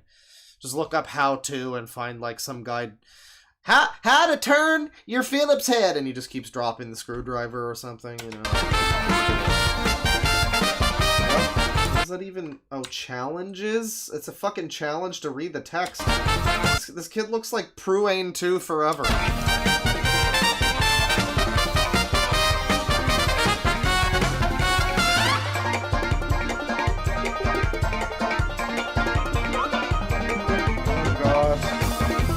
Before I start this rant. Oh my god, and it's text-to-speech! Guys, look at how little of the video is actually a rant. What rant? Like, what do you mean rant? It's like less than a minute, probably. Because you're also before I starting the rant. Anyone who likes this movie, I respect their opinion as long as you respect mine back. Anyway. So this rant is a total of what, 45 seconds maybe? 55 seconds, I think? But between, yeah. This is a good rant. Let's get started. Turning Red? What? No. More like Burning Dead. Oh my god. This movie sucks. This is a Disney movie about when this girl feels... Burning Dead. That's a good name, actually. That's a good name. Not for like a band, but for like a movie or something. The Burning Dead. Or just Burning Dead, actually. No the. It's better. Yeah, he came up with something good there. It's a strong emotion. She turns into a red bear. I think this movie is for furries. The animation style is horrible, and the plot is so cringy that I cannot... It's so cringy. And it's for furries. Stop getting... Says the guy with 7,000 plushies of Pokemon headaches and when someone mentions a part in the movie. If you hate this movie, stop getting... Animation style is horrible, and the plot is so cringy that I cannot stop getting headaches when someone mentions a part in the movie. So the plot is cringy, and that's why he can't stop with the headaches, because I thought it was just anytime someone brings up the plot, he just starts having, like, horrible migraines. Which, to be fair, I feel you on that one. If you hate this movie and get all the way through, you deserve an award for sure. Do you know who likes this movie? Freddie Fox, the Fox's fan. But I respect What? his opinion. Do you know who hates Who? What? Who? Why are you calling out someone who... Okay. this movie? Me. So let's send off by saying that Turning Red is one of the worst Pixar movies ever. My next... Okay, sure. I hope his next video is about racist Mario. Opinion... what is this? Opinion... The cool ninja kid here says, opinion handled.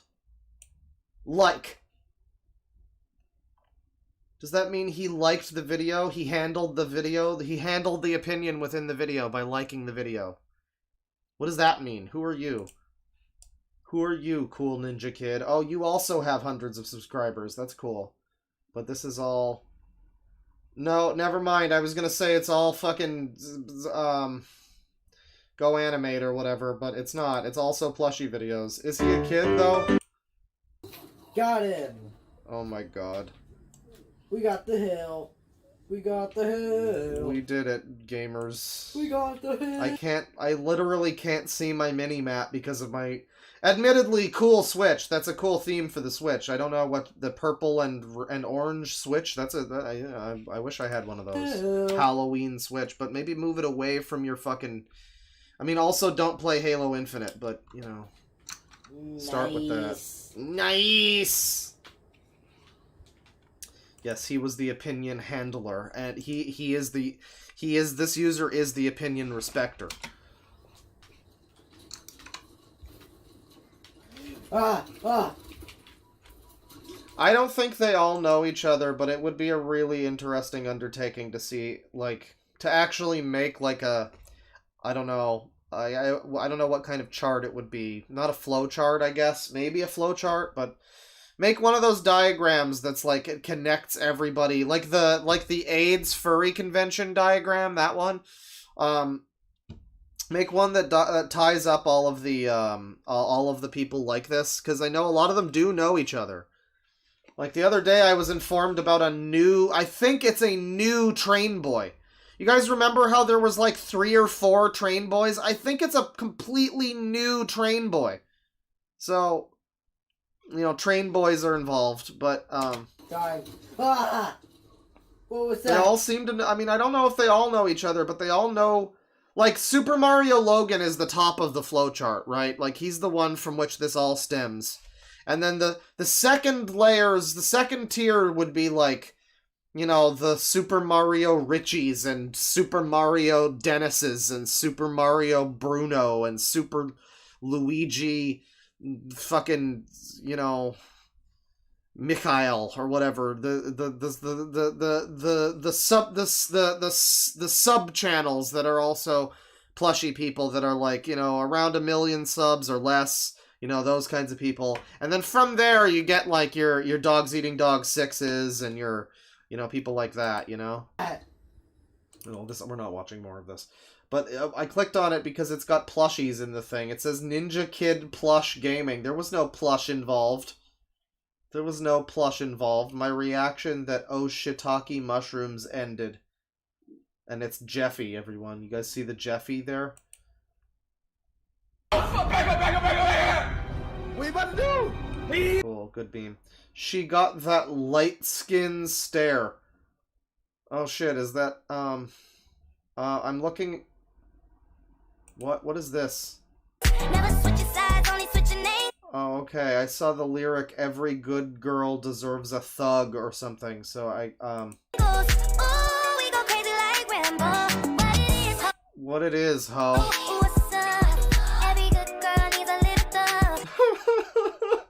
Sonic with gun!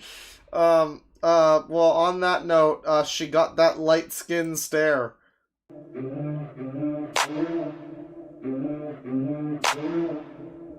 don't know if you're allowed to say that.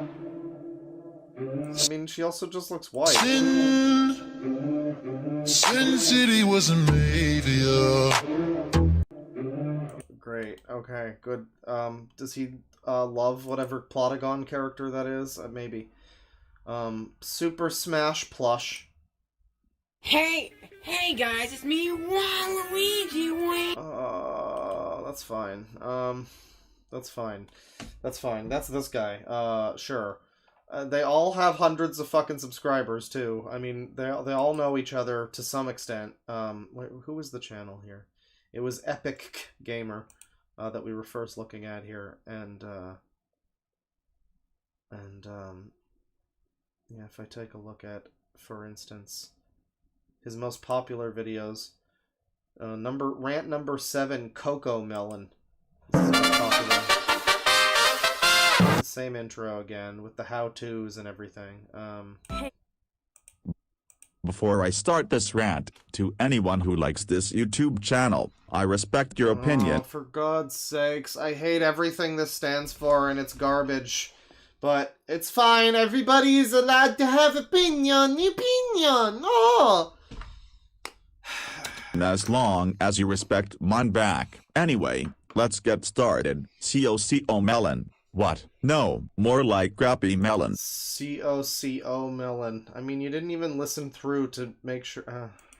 Oh my god. This YouTuber sucks. This channel is about these stupid people singing really dumb Bro, it's for fucking 1-year-olds, dude. songs. The animation is also horrible, and the characters are ugly. The songs are horrible, and the singers suck at their job. Like, what is it in some... I don't understand. I mean, I guess if you think about it, there is just kind of a natural thing that most people have where at a certain point in time they move on from shit like this, and they don't need to be told or anything. They just are like, okay, I'm no longer interested in watching fucking, like, Bear in the Big Blue House or whatever, you know?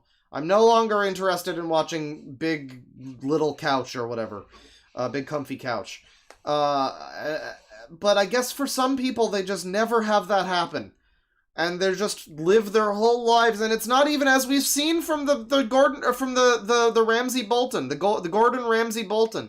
We've seen from that it doesn't even mean that they stop engaging with, like, media that's for people their age once they get to an older age. It just means that they never stop engaging with shit like this. And they have nothing in their brain that tells them that COCO Melon is like not something they should still be watching at the age of like fucking whatever 16 or however old this kid is. No, the worst part, Potential they adult. somehow made a spot on Netflix. Like, what the heck? Who even had the idea to put that stupid excuse of a YouTuber on Netflix? This is one of the reasons why I prefer Prime TV. And no, I don't hate Netflix. Prime TV, you mean the one that had J Station on there as a TV show? Do you know who likes this YouTuber? I don't know. Do you know who hates this YouTuber? Me, the cool Inju kid. So, these videos have a formula then where he... It seemingly without malice just lists, you know who likes COCO Melon? Here's a list of people, if I had any, that would like COCO Melon. You know who doesn't? Here's a list of people that don't like COCO Melon. It's like, okay, alright, well, that sure is a list of people. That changed my view, you're right. Random content and many others. So let's just end off by saying that COCO Melon is one of the worst YouTubers on the entire planet. My next rant will be on alphabet lore. Alphabet lore. Oh, well, take your time on that one. That was, I think, the last rant uploaded, so I guess it took him a while to get to alphabet lore. Take your time. Make sure that video's as good as it can be, you know. Don't feel like you're obligated to come out with that, like, even ever, really. You just keep working on it until it's perfect, you know. Yeah. So that's this guy. A little bit of epic gaming, and let me take a look here. Do I have anything else? Might be a little bit short. Sure. We have like one final thing I'll share with you today. So for a long time I have been informed and I have seen people talk about a certain YouTube chef who I've never really looked at that much. I looked at some of their stuff and it seemed you know, reasonably edible. not too horrendous. Probably pretty unhealthy, but potentially tasty. Well, I'm taken to understand that, Simply Sarah's Wanda's macaroni salad is, not as good as... not really as edible as the other stuff on Simply Sarah's channel. And, maybe we'll take a look at another video or two. This one's a little bit short, so maybe we might look at some... I'm sure people in chat can recommend other classic ones from her, but I've seen some that people have recommended, and it's just been like, wow, this looks unhealthy, but probably really delicious. I don't know about this one, though. This thumbnail has me a little concerned. Let's watch. Didn't this lady die or something? I think she might have died. Welcome to Simply Sarah. Today on the show we're going to be making Wanda's macaroni salad. And it's not your traditional macaroni salad. Okay, in a bowl, we're going to dress them together first. What? You need 1 small can of sweetened condensed milk. Oh, okay. So I don't really like macaroni salad and like under the best of circumstances, really. The sweetened condensed milk, you say? Feel like that's not normally in a macaroni salad. But I don't know. I wouldn't know. I really wouldn't know. Now we're going to add in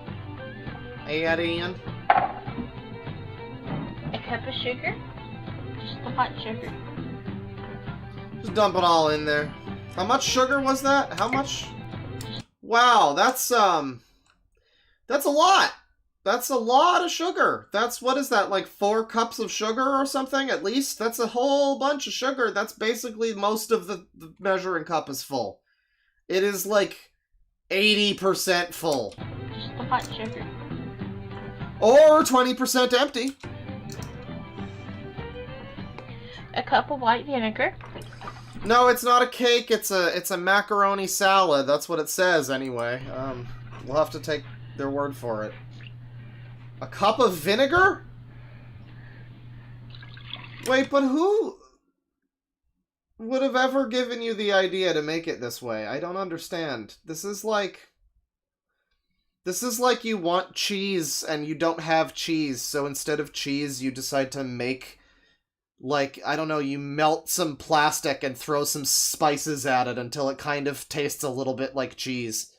You know, I don't know. Isn't there like mayonnaise that's involved? Instead of that, we've got condensed milk and 2 pounds of sugar and a whole lot of vinegar.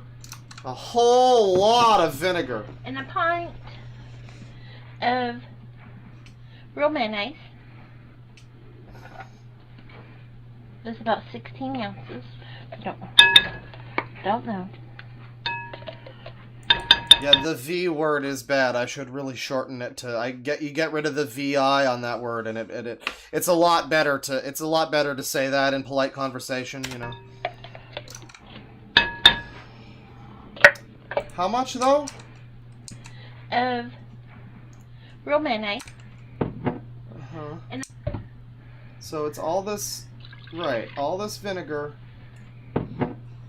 And a pint of real mayonnaise. A pint. That's about 16 ounces. Don't know.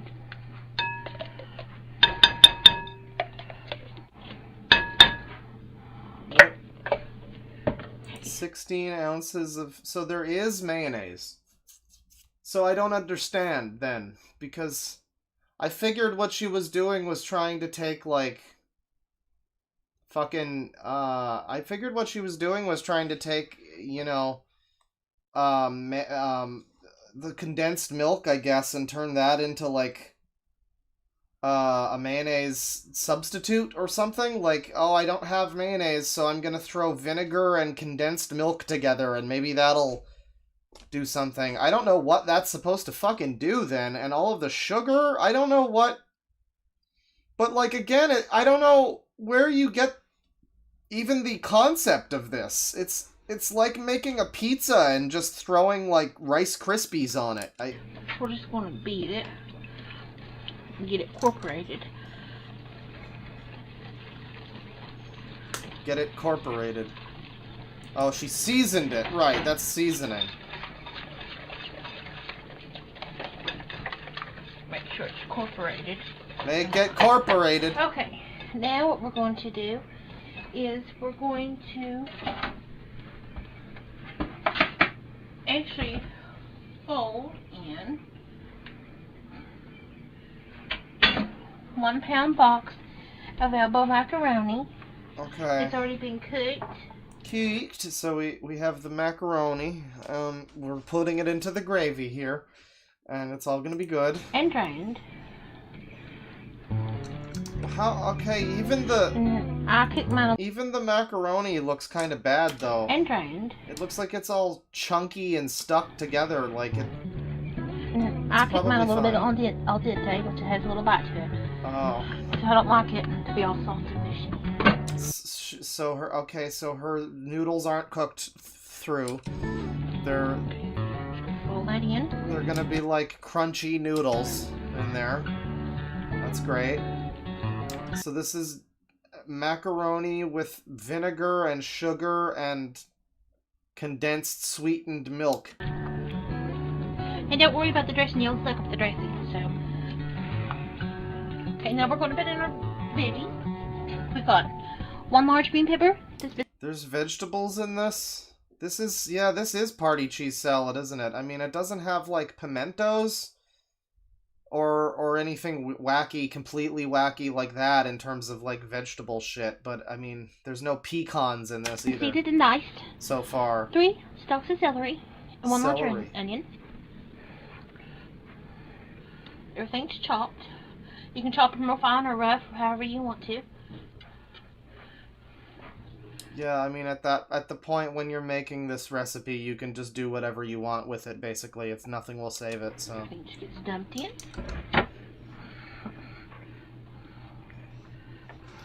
Yeah, onion and curdled milk, sweetened milk, curdled with vinegar and sugar and all of that, and onion is gonna be in there. Yeah. Fold that in. Fold it all in, make it incorporated. Okay, now we're going to add in some shredded carrots. You can shred your own. You'll probably need about 4 large carrots if you're going to... Yeah, I am amazed that there's vegetables in this fucking thing at all, because, I mean, well, you know. If you're going to do your own. Or about...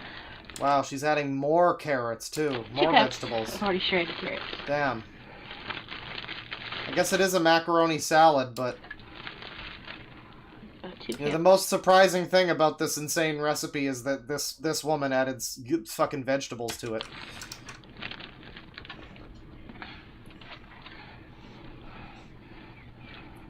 I'm going to salt and pepper mine. So just a little bit of salt. Just a little bit. Maybe some cracked pepper. I like how she says, I'm gonna salt and pepper mine, which implies, like, my dish of food. I think she means my entire batch I'm gonna salt and pepper. That's what she's doing. But the way she says that, it just makes me think, like, yeah, I'm about to sit down with this whole bowl all to myself. Yep, I mean, I don't even know how this would... Because, like, the sugar would dissolve, but would it, though? With so much sugar in there, wouldn't you be tasting, like, little crystals with every fucking bite? Why do you need it to be so fucking sweet? And then, I mean, would the sweet win out over the curdled vinegar milk? I don't know. Okay. Now I'm just going to taste it. $500 and I'll make this. And this is so better as this chills and it gets cold. And eat it and everything. This one's easy because I don't have to, like... I've considered making another party cheese salad because I did kind of fuck up the first one. And I don't know, it was a fun process anyway. But this is one where I would be able to do it on stream at least too, because the party cheese salad, I would need to, like, let it cool. I thought about, like, oh, maybe I'll do a stream where I make another party cheese salad, but then I would need to let it cool in the fridge overnight or whatever. I guess I could put it in the fucking freezer. But this is just, I guess you just eat it right away. And the noodles and the vegetables soak up all the dressing. You don't even cook it.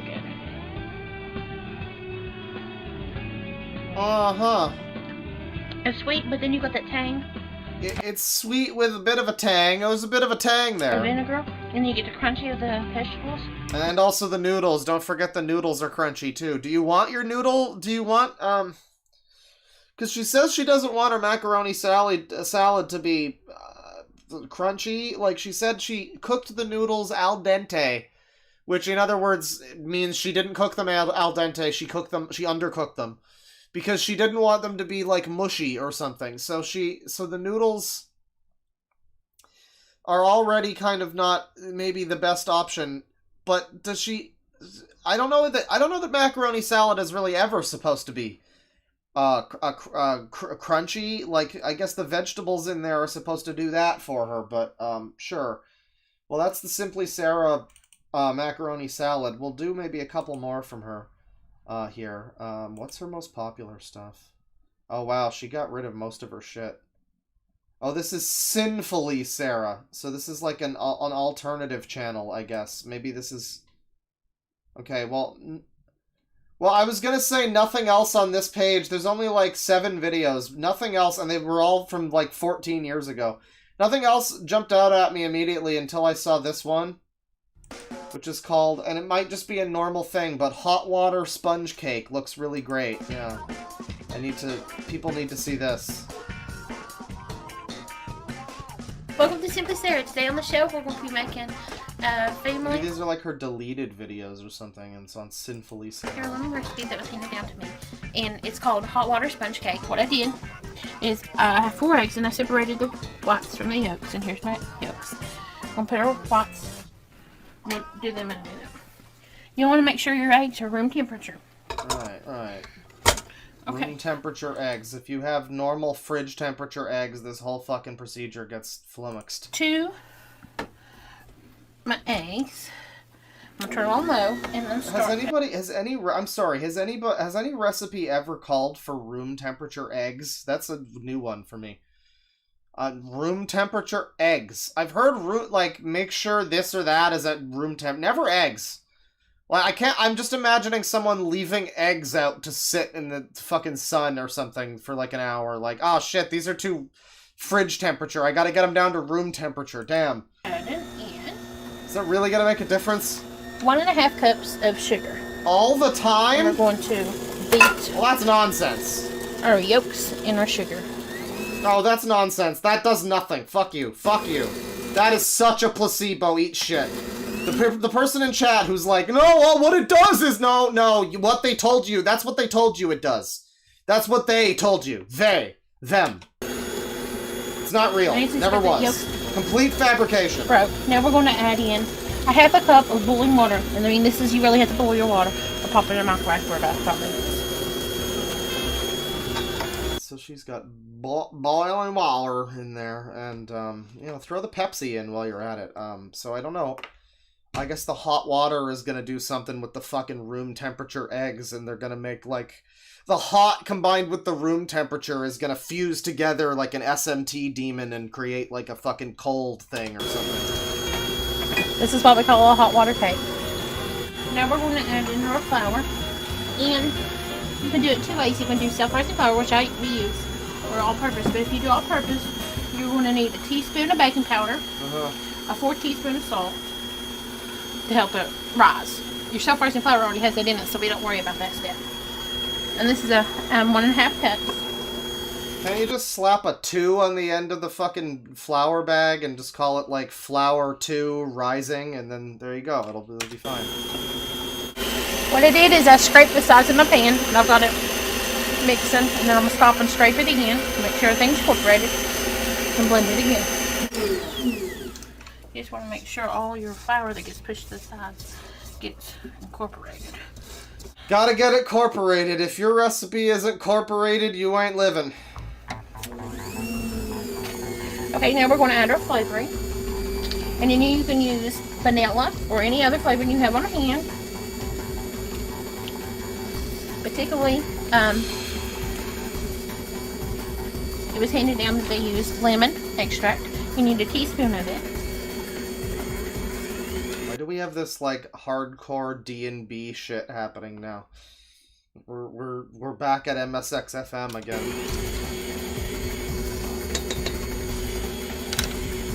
This is like a PlayStation racing game. For that minute, let that make sure it's all incorporated. And smell the lemon. It's a hint of lemon flavor. I mean, this seems like a normal recipe. It was really just the name hot water sponge cake. I mean, like, there's lemon and stuff in there. I thought it was being seasoned with hot water was the image I had Up in to my my brain. other little bowl that has my egg whites in it. And now we're Has just what now? done. And what I'm going to do, Oh, egg whites. since I've only got one mixer, I'm going to rinse off my beaters, because now I'm going to beat my egg whites till they're stiff. Now, Wasa lasa egg white, Han Solo. Anyways, so, yeah, that's the hot water sponge cake. And, I mean, was there more from this lady? Simply Sarah Kitchen. Wow, she still makes stuff? I thought she was dead! What the fuck? She's still making stuff! Wow! I swear I heard that she died like years ago. Well, we're gonna watch Mom Ma's Hamburger Pinwheels video 2. Never mind, that is video 2. It's just that it looks bad in the thumbnail. I don't know. Most of this looks fine though. I mean, her channel, she's got garlic and onion burgers here, and they look reasonably okay. You know, they look like burgers. Chicken, rice, and mushroom casserole. Okay, what does she have for most popular here? Popeye pizza. Old-fashioned bologna salad. Bologna salad? Okay. It's old-fashioned and everything. This is gonna be good. Old-fashioned bologna salad. Sure. welcome to another episode of Simply Sarah. Today in the This show, is from 3 years ago. Wow, we've really fucking upscaled the video and the audio we're going quality. to make old-fashioned bologna salad. Okay, first off, before I show you the thingies, this is what we're using. We're using the Tupperware. The audio quality is bigger and better. The video quality is bigger and better. Simply Sarah is bigger. Let's watch. We're using the Master System base right here. The Master And System then base we converter. are using and then you get the attachment to it, the Great Master accessory. This big cup. That's what it'll look like. And it's in the Tupperware catalog, the winter, spring. My link down to my Tupperware website where I sell it is in the description. If you want, you can head over to the. She's one of these like Tupperware MLM people. That's cool. I do like that the Tupperware thing was like one of the original MLMs. Like, I remember I was cognizant of the Tupperware party bullshit as a kid and thinking that that was a strange thing that I would see. Like, I think Everybody Loves Raymond had a Tupperware party episode, and I was like, what the fuck is this? Yeah, I guess she's one of those. That's cool. Website in order if you want to. But make sure you get the base, and then make sure you get the greater attachments. This is the base. Whoops. You need to make sure you get that because they don't come with your accessories. You have to get your base, and then you can get other accessories for it. There's a juicer, there's a grinder. So is this part of the MLM then? Like, I mean, these are real products. I mean, what is this? The Get the attachment to it. The Great Master. The Great Master. How much are these fucking things? This is so the Fusion Master mincer accessory alone costs $59 US just to mince some fucking sausages or some shit. $60. I mean, maybe it's quality stuff, but Accessory. This big cup. That's what it'll look like. Order if this is like an official Tupperware. This is the base. Whoops. You need to make sure you get that because they don't come with your accessories. You have to get your base, and then you can get other accessories for it. There's a juicer, there's a grinder, a really good grinder where you can grind your own meat to make hamburger, and make different. Why would people ever do that? I'm sorry. It's not like it's a whole bunch fucking cheaper to. Like, I think it costs more to go to the store and buy like a roast and turn it into fucking ground beef or something. I don't know why you would ever do that. You could just buy ground beef. I guess it's better that way? Maybe. Maybe. Kind of artisan burgers and stuff like that. I guess. So, on the side, it has an unlock, and it has the lock. He says it looks very cheaply made. Well, it looks like it's $60 or whatever just for an attachment. And this thing looks like it's made of like 70s, 80s plastic or something. I saw a video from Technology Connections talking about like, I forget which coffee maker it was, but it was like one of the, I think it was the Mr. Coffee. I bought $40,000 of Mr. Coffee products. That's what you wanted, right? And I press redeem? No!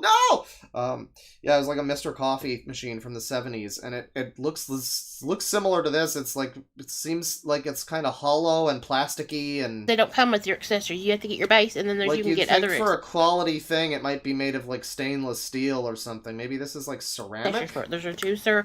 There's a grinder. It sounds very fucking cheap. A really good grinder where you can grind your own meat to make hamburger.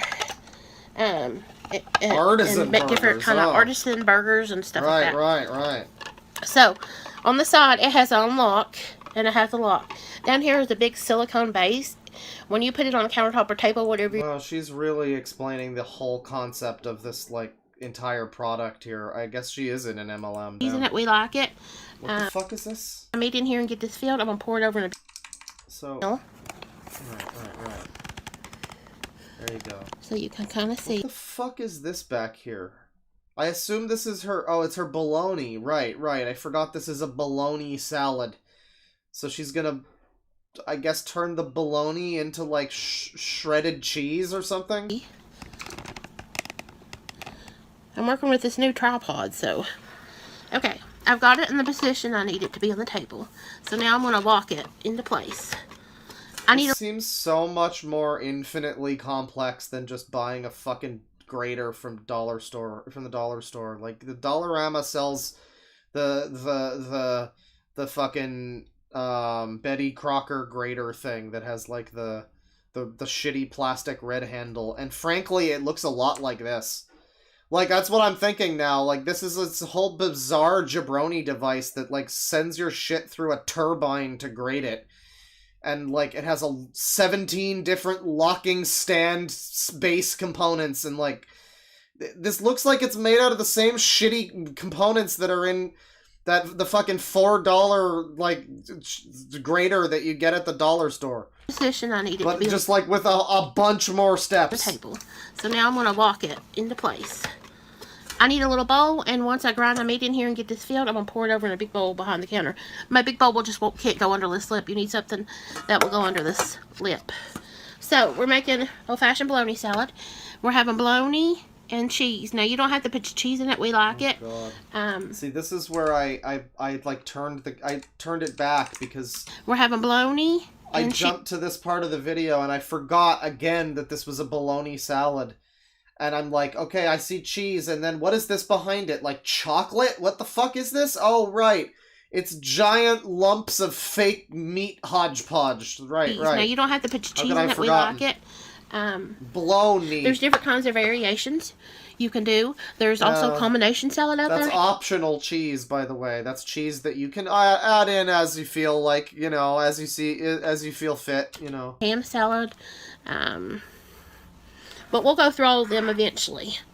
So, I've got my bologna here, and don't worry about the recipe. I'll put it down in the description box of the amount of stuff. Oh, I'm not worried about the recipe, Sarah. You just go for it. So, all we're going to do is put our little plunger in, hold that piece of bologna down, and then start grinding.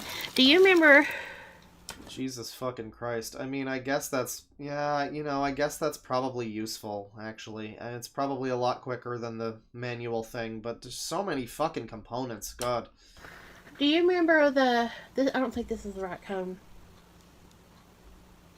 The what? I don't think this is the right cone. Oh, the right cone. I heard cum. Yeah, it is. There's two different graters. I mean, you've already started turning your bologna into spaghetti, so you might as well continue and not turn it into angel hair or whatever you're thinking of doing. You remember the old-fashioned little graters that your Mamaw, especially my Mamaw had one. It went on the side of the table and you screwed it down real good. And that's what she used to grind all her stuff in. But if you don't have any of this, you could do it in a food processor. Just pulse it until you get the texture you want. Somebody asks why she's out of breath. I just want to play for you a 10-hour loop of this bologna meat grinder spinning around, along with the the fucking Museum of Anything Goes music. That's why. That's why.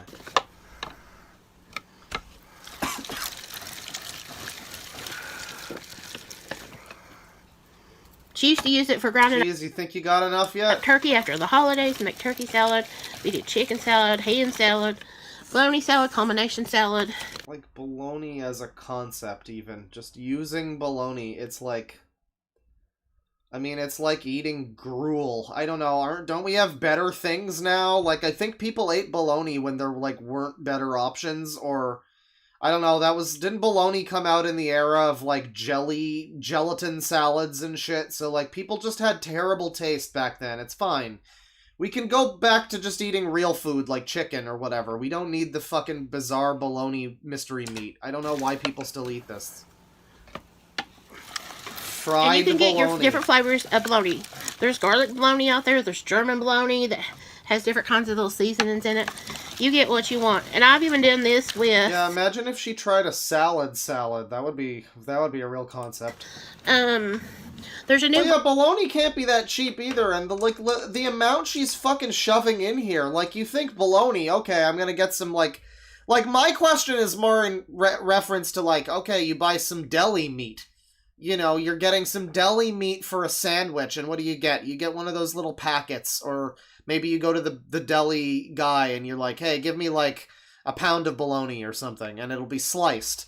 You're not usually getting, like, this insane fucking bologna steak. How much does that come to? That's good. You could just buy real food. Chicken salad, hen salad, bologna salad, combination salad.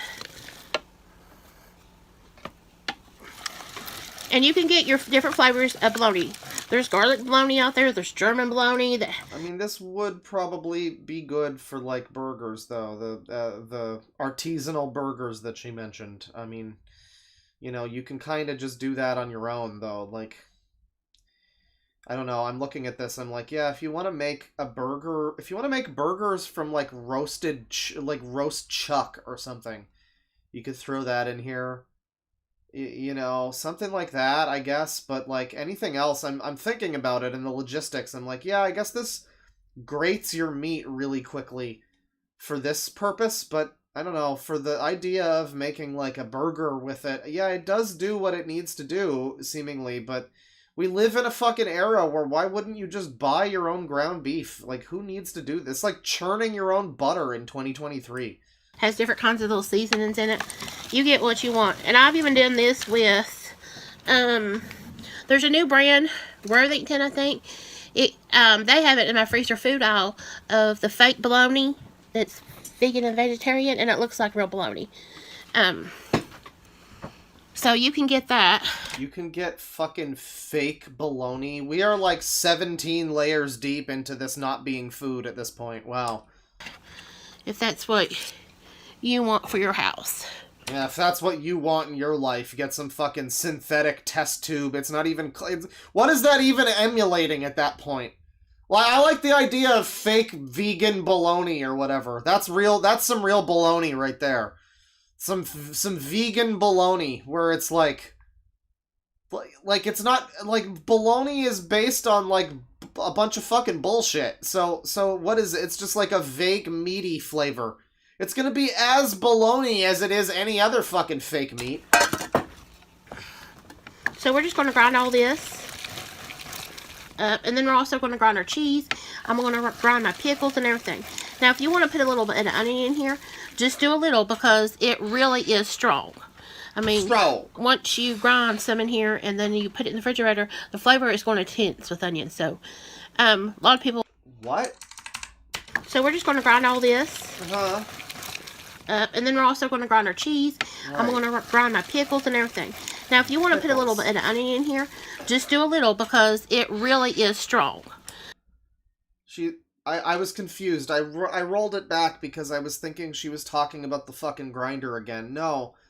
She's trying to warn us that onion might be too strong for us. That's what that's what that just was. I mean, once you grind some in here and then you put it in the refrigerator, the flavor is going to tense with onions. So, a lot of people in my house don't like it. So what Somebody's wife just put on a vile shirt, and that is fitting. You're right. Yeah, you should give her a thumbs up. Is just give her a big old thumbs up. Shake a couple shakes of onion powder in.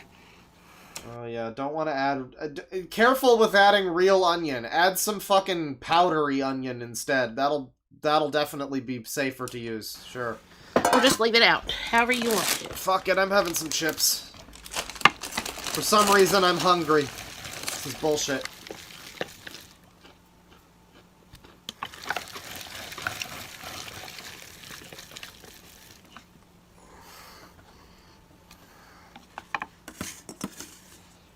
This is some real... This is good grinder. Oh, yeah. Do your own pimento cheese.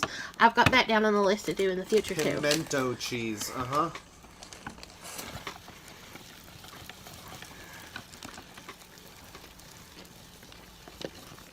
I mean, this definitely seems like it makes it quicker, but... I don't know, do you really need that kind of convenience? Do you have anywhere to be, Sarah? Come on, you can't spend a little longer to just grate the cheese normally? I don't know.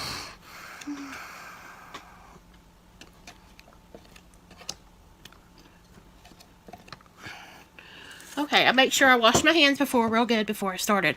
I'm going to get me another little tiny piece of cheese, because I think we need it for the amount of bologna I have to do.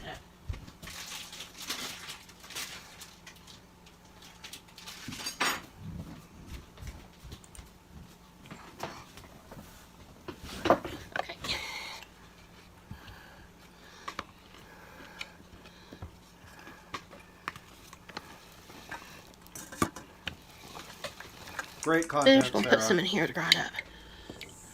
You can get the relish. Simply Pickles? You have a sponsorship with them, or what's up with that? Just already ground it up in a jar, the sweet or the deal. I get a feeling like Simply Sarah lives in a very simple world. Whatever you want.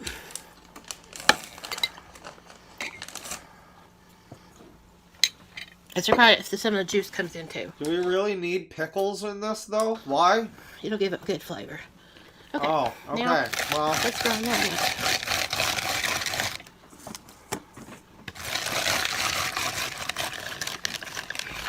well, we turned it into a horrific pickle cheese sludge. We need... We basically just made relish, essentially. more sweet nickel. Yeah, we're gonna deep fry Now don't worry it about next? the amounts. I'm going to put in the description of what I'm using here. And you could adjust it, take it down to make it the size for your family if it's just one or two of you or whatever. That is so much pickle. Also, check your phone.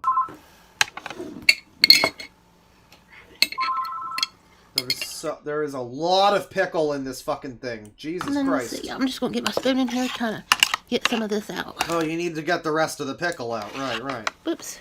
It's good stuff. Yeah, sorry. Get some all this out of the little thing. Then I'm going to look down in here and make sure all my pickles are around. It's like she was on one of those chef cooking shows. Like one of those cooking, you know, game show things, cooking competitions where she was only given, like, bologna and pickles and cheese and had to somehow make it into a recipe. And, like, God bless her soul, she's trying, but something tells me she had options and didn't need to make it this way. Iron Chef, I guess, yeah. Yep, I think they are. Okay, now I'm just going to take this apart. The little handle Pizza is a comes vegetable. off. Ah. That little shaft part slides out and in. That's the little knob where that little handle goes into, and it secures it all together. But I just take it and then I scrape it and get all my little chunks of pickle or whatever, meat, cheese, whatever's left on it. Because sometimes stuff gets in them little holes. Stuff gets in them little holes. And stays in them. And stays in them. Some of them pick. The miracle of life as described by Simply Sarah.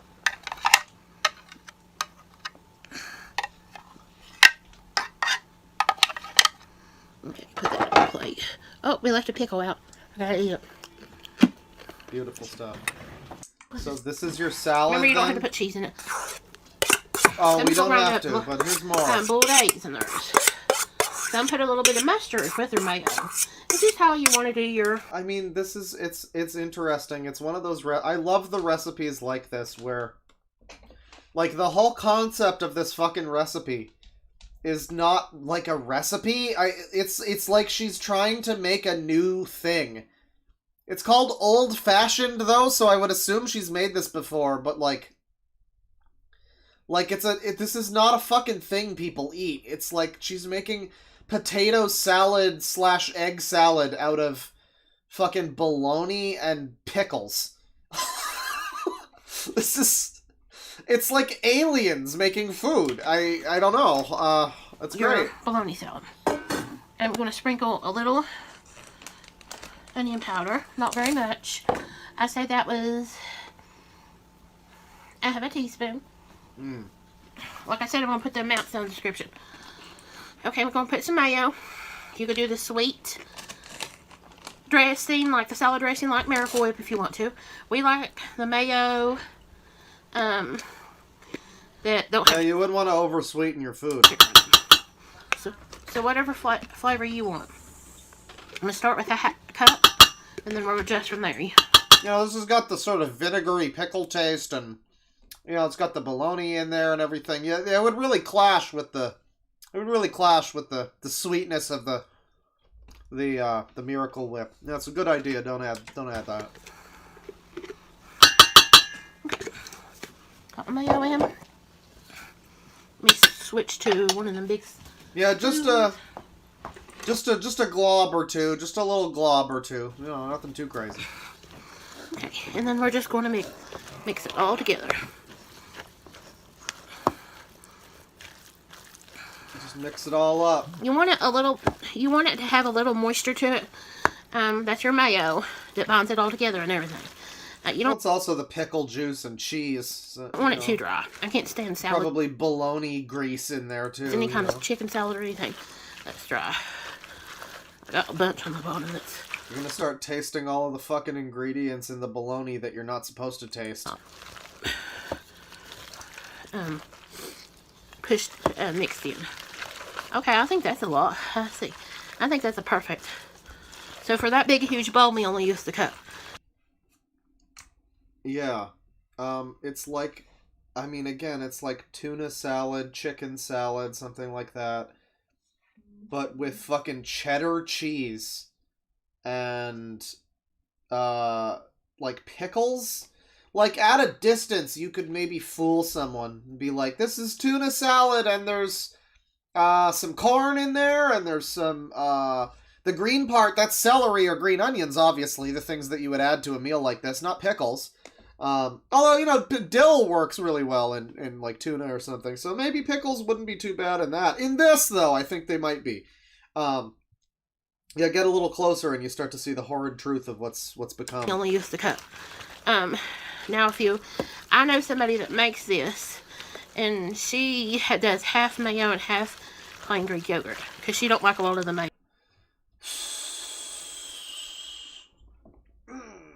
Can we get her cooking channel, too? The yogurt bologna special, everybody. Yum, yum, yum. Yeah. Eat up. Taste. So whatever floats your boat. So, I am going to put a little squirt of mustard into it. Totally optional. You're just wanting a little. Careful you don't wear yourself out going over to the fridge there. You know, they make dry mustard. If you just want a little bit of mustard flavor, I mean, you know, that works too. But they do make dry mustard. That might work a little better for this.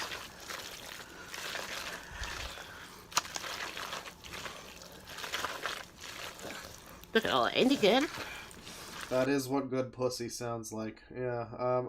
I would like to also nominate, she said whatever floats your boat. I would just like to suggest the option of whatever clogs your arteries, man. You know. We also have the classic whatever fucks your fish, but I think that works here. Now them old-fashioned grinders used to grind it extra fine. So, we like to put this on a slice of bread and make a sandwich and put a top piece of bread on it. But my favorite way to eat it is with crackers. And you've got to at least taste it to see if it needs any more onion powder or anything. Or what the fuck? Yeah, this is aliens. This is aliens made this. She's doing this with crackers. I guess. I mean, sure, why not? I mean, It doesn't seem like it'd be the worst thing in the world, but I've just never heard of somebody like, yeah, my favorite way to have tuna salad or chicken salad, I really like having it on crackers. You grab a Ritz, oh, to die for. Oh, okay, sure, fine. Your bologna might not be as salty, so make sure you taste it and see if it has salt.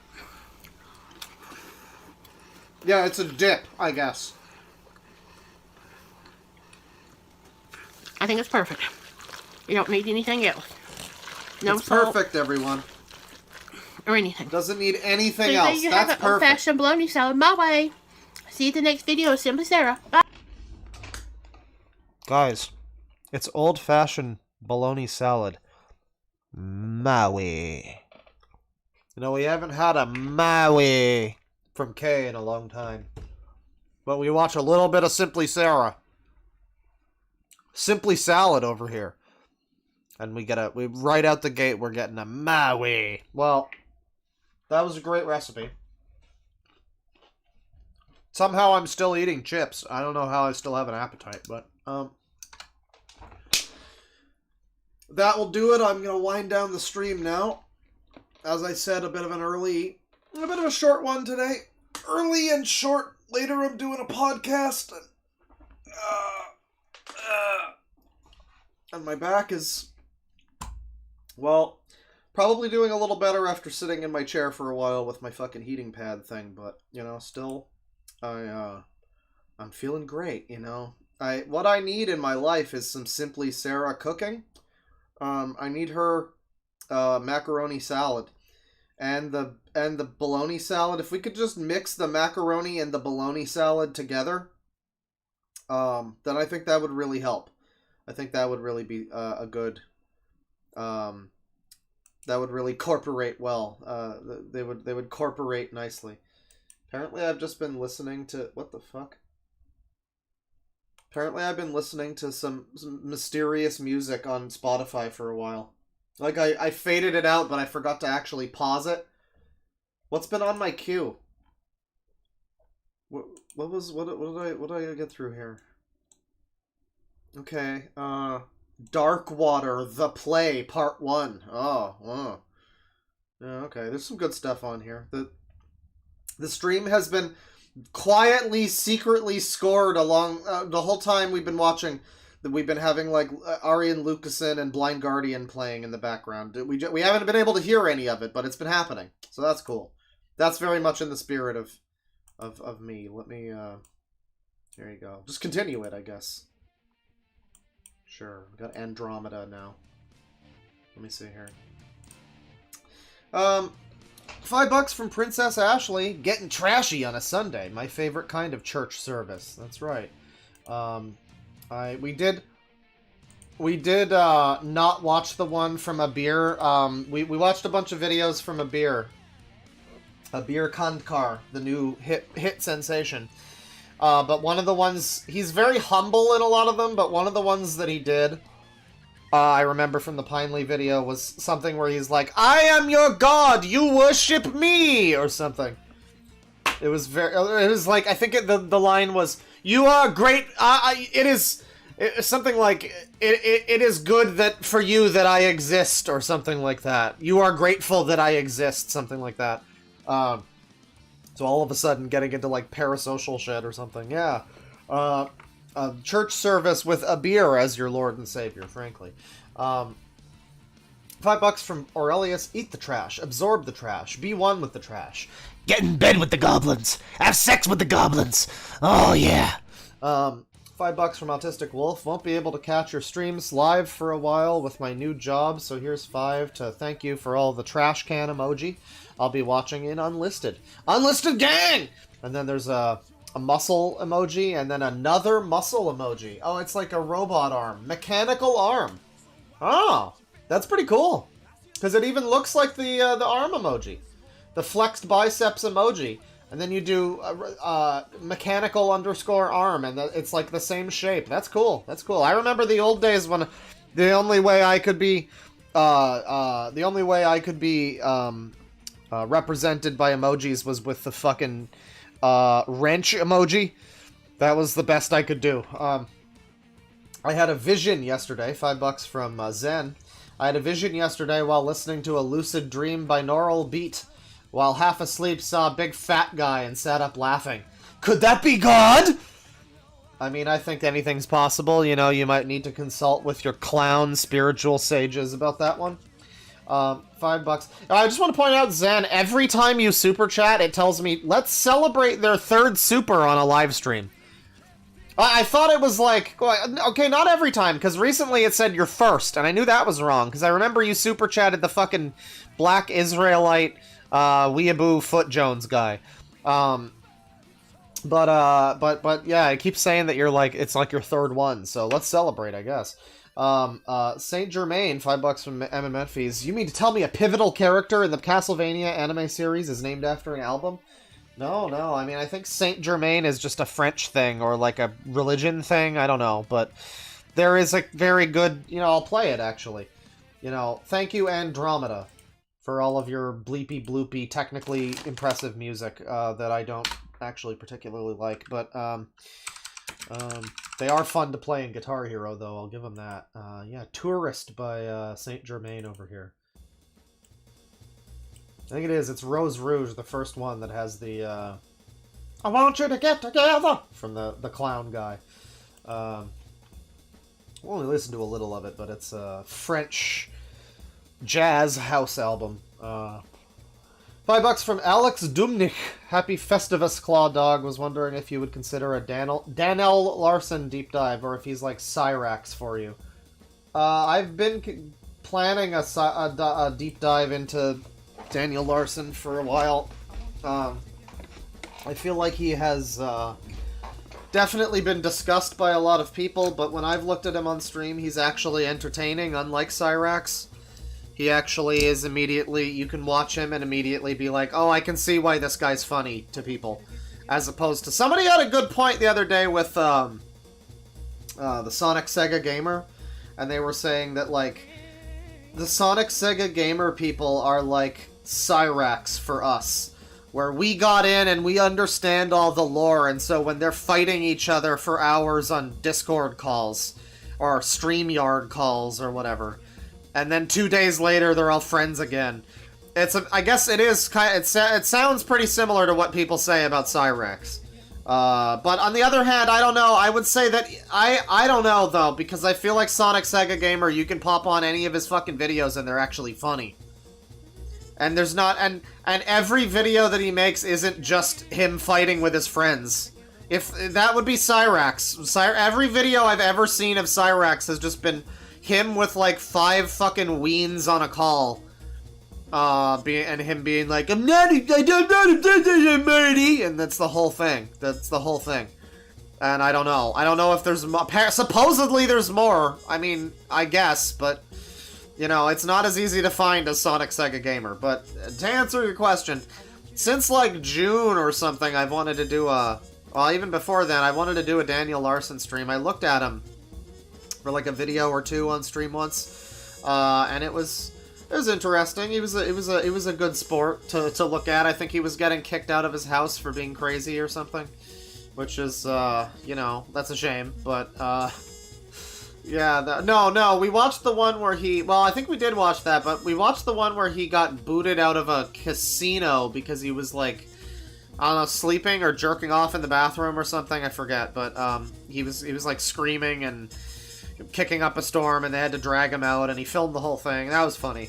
So yeah, maybe a full deep dive into him. I think that could be something. Maybe sometime soon, even. Because, frankly, I think somebody mentioned him recently, and I was like, man, it has been a while since I was planning on doing that. Yeah, I'm sure more interesting things have happened with him since then, too, so. Happy Festivus also to you. 2CHF from Super Mario Hack. This sounds like Sword Art Online, but with clones. Well, it sounds like a whole... Yeah, the Amazing Digital Circus. I don't know, it doesn't sound like it's the worst thing in the world. It just sounds like it's extremely derivative of a lot of things, and doesn't... And what it brings to it, the table, as far as I can tell, that is original, is the literal clown vomit, like, seizure-inducing art style that's hard to look at. So, I mean, yeah, I don't know. Seems like a bunch of things that I have enjoyed in the past. Sword Art Online not being one of them. But, you know, yeah, there's definitely stuff that has used this, probably like Doctor Who episodes that have the same fucking plot, you know. And like, it's not a super original concept. The only thing that's kind of special about it, I guess, is that it's clowns, but even then it's like, isn't that just... It kind of reminds me of Nights into Dreams. You know, or Balan Wonderworld, obviously an infinitely better thing. I say that as a joke, but Balan Wonderworld does look better to me. I mean, not overall. I think it is animated better, the Digital Circus one, but the art style, I don't know. Balan is a cool looking dude. Everything in that Digital Circus thing looks like it needs to stop. 921 from Exiled Postman. Wait, are you talking about The Terrible Secret of Animal Crossing? Yeah, that was pretty good. Imagine if Let's Plays were still written like stories. Oh, you did an We Are Let's Plays. We Are still written like you put an apostrophe. That was embarrassing, dude. That was I sure hope you get fired for that blunder. But yeah, no, that was a good one. I remember. Like mentioned before, I really liked that one back in the day, and I remember being like spooked by it. You know, reading it in 2010 or whatever. Around the same time, I was into Cracked.com. You know, and I would read that, and it was great. And they had like, you know, edited, you know, screen caps of the game to look like spooky stuff was happening. It was basically not the same plot, but it was a similar plot of like everybody's happy and fun, but they're actually being tortured by the sadistic leader of the thing. You know, it was that kind of deal. Spoilers, I guess, but yeah, it's a text-based Let's Play on Let's Play Archive, I think that was the site. I think it originated from Something Awful. And it was a guy's text experience going through Animal Crossing. And it starts, Wild World, I think, specifically. And it starts out being, you know, reasonably just like there were a lot of text-based Let's Plays on there back in the day. People, like, just kind of walking through, like, basically like a walkthrough, but with more commentary and, like, stuff like that. And there was a lot of that, and this was basically one of those until it veered off into being a creepypasta. And I wanted to maybe do that one on stream or do a video about it, but I feel like at this point it is so...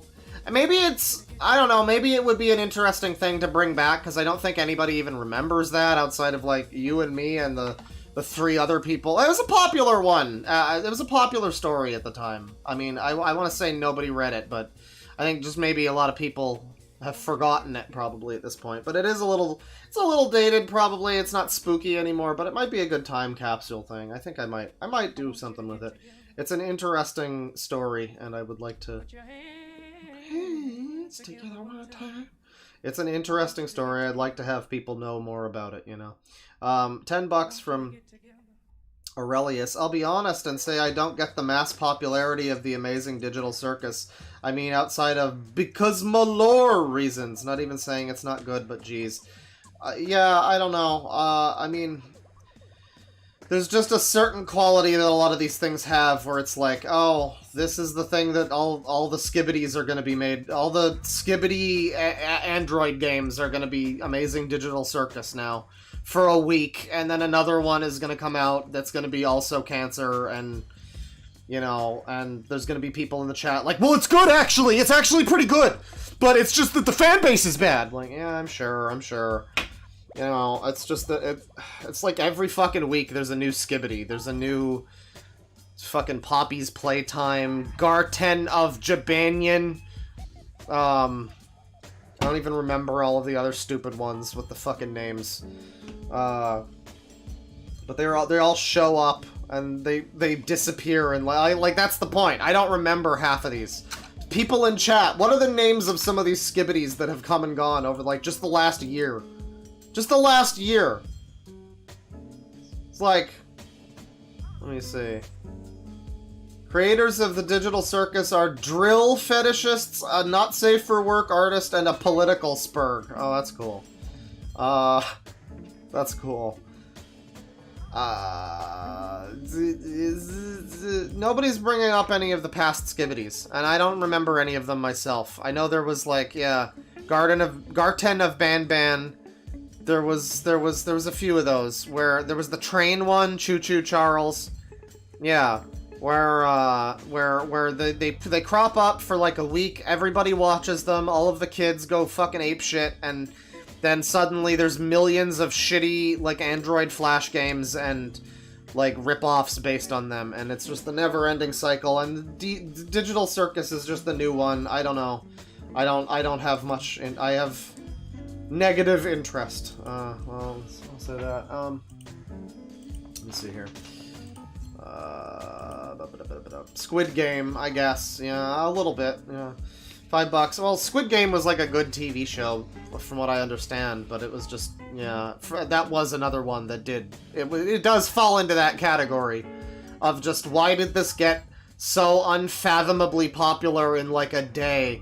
I'm so sick of this shit that just, I know it's like I'm a boomer, I don't give a shit, I'm so fucking sick of just this thing that's now the newest sensation that has swept the entire planet, and last night it didn't exist. You know what I mean? Like, the night before, you never fucking heard of this Digital Circus fucking thing, and now you cannot go a day without hearing about it. I'm just fucking sick of this world where if it's not this one, it's another one, and then when that one stops being popular, that's when the new one comes out. And it's just a never-ending cycle of, what, you mean you didn't hear about Skibbity Jabanian? You gotta watch Skibbity Jabanban! You gotta watch Baldi's Jabanian Basics! $2 from Merc Infinite, Odd Future. Hey, Clawy and chat, are we feeling alive? I'm feeling upset! $5 from Manama Jiv. Got my dream bass recently, a Fender P-Bass 94 Lite. I fucking... in black, it says, IFKYK. I have no idea what that means. Your stuff has helped me get through a lot for a long while. I'm fricked up right now, dude. Heart you, dude. Wow, well, thank you for watching and getting through it, I guess. I am happy to assist, and congrats on the bass, you know, with the Fender. I have the fucking Ibanez bass, it's like a 5-string, and I'm kind of fucking sick of it, frankly. I've mentioned before, I would get rid of this bass if I could get like if I could just swap it for like a Fender jazz bass or something like that, I would be really happy. Because I don't need the fucking 5th string. It's barely, even if I use it, I don't really need it, you know? Like, it's basically, even as an Ayreon fan who likes music that's down-tuned to B, I'm not really using that fucking 5th string, so what I would rather have is like a Fender 4-string bass, but I can't just like, you know, I buy a guitar for so-and-so amount of dollars, and then it's like, okay, I would like to trade it in. Alright, $5, please. It's like fucking taking your games into GameStop, you know. I think I'm just stuck with this bass. It's fine. It's functional, you know, but it's just not quite what I'm looking for. It also has the active pickups, which is annoying. It's slightly not what I'm looking for. $2 from Lemo, 3MO with an L. Is that an L? Is that emo? I think it's emo. Or is it BMO? I don't know. Look up Saitama vs. Jesus by Dr. Factual. Factual. Also, I heart you. Oh, well, thank you. It's nice to have you here. What is it called? Saitama vs. Jesus? Sure. Sure, that sounds great. Saitama versus Jesus. Not immediately getting Dr. Factual here. Wait, what the fuck is this? Announcing production of The One Piece. The animation will be produced by Wit Studio. Will recreate the story of the original One Piece. Haven't they done that like 6 times? Didn't we already just do that in live action? What? I mean, just what? Oh, okay, well, I'm sure this is cool. This is the One Piece. It's finally real. But, it's not what I was looking for there. Dr. Factual. Yeah, 9 days ago. One Punch Man versus the Bible. Saitama versus Jesus. Alright, well, I'll save this for next time. Thank you. Let me see here. $5 from Sonic Lol Productions. Evening Claw, have you seen Cobb's Lastest Outburst? No. I'm sure I'll get to it. What, I mean... King Cobra AFS. What's he up to? Meltdown 2023, worst one yet. Oh. Alright, next time. Stick around next time for Cobra. Worst meltdown yet. Apparently there's also a rant based on the Candy Mead. Or it's a rant and also he talks about the Candy Mead. And Fish Tank, I guess. I don't know. Boglin Chronicles has got the skinny. Alan Sampson, member for 4 months. Gabriel Man fan as a suggestion for a future trash stream.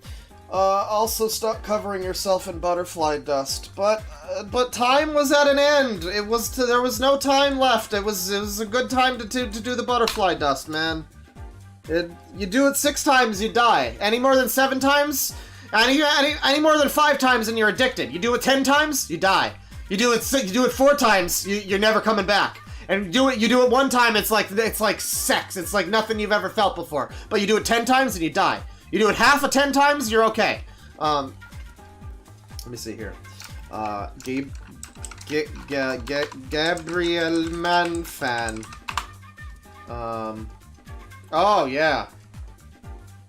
Oh yeah. Oh yeah, guys.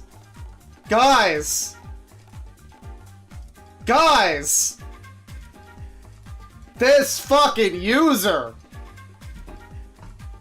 Well, you better start archiving because God knows there's only 28 videos, so you better. I would get these 10-year-old Sonic Sega Gamer videos wrapped up nicely for next time in case this channel mysteriously disappears or something. Because we know that he likes to watch my streams now, so and his people, his sect of his cultists like to watch my streams. There is one here of a video of me going crazy. It's called Crazy Kid. I think he's gonna lose his insanity, so that's exciting. He does the Harlem Shake. Oh boy. Well, thank you for the suggestion. Very exciting. Very exciting. I would start archiving those. Join us maybe tomorrow for that. But for now, that'll do it for the stream. Thank you everybody for watching. It's been a short one, but it's been a pretty good one. I got a podcast later, so I'm, wrapping up. But tomorrow we're gonna do some probably just a complete follow-up of this. We're gonna do some ancient Sonic Sega Gamer. We're gonna do some new Cobra rant, the worst one yet, or Meltdown, sorry, worst one yet. And maybe more Simply Sarah, because it looks like she's actually got stuff. I thought her channel was not that interesting, but the baloney convinced me otherwise. So yes, thank you everybody, and I'll see you tomorrow probably. Probably. Don't hold me to that. I might be like horribly sick. My back fucking hurts, so... And I'm about to risk going outside, so...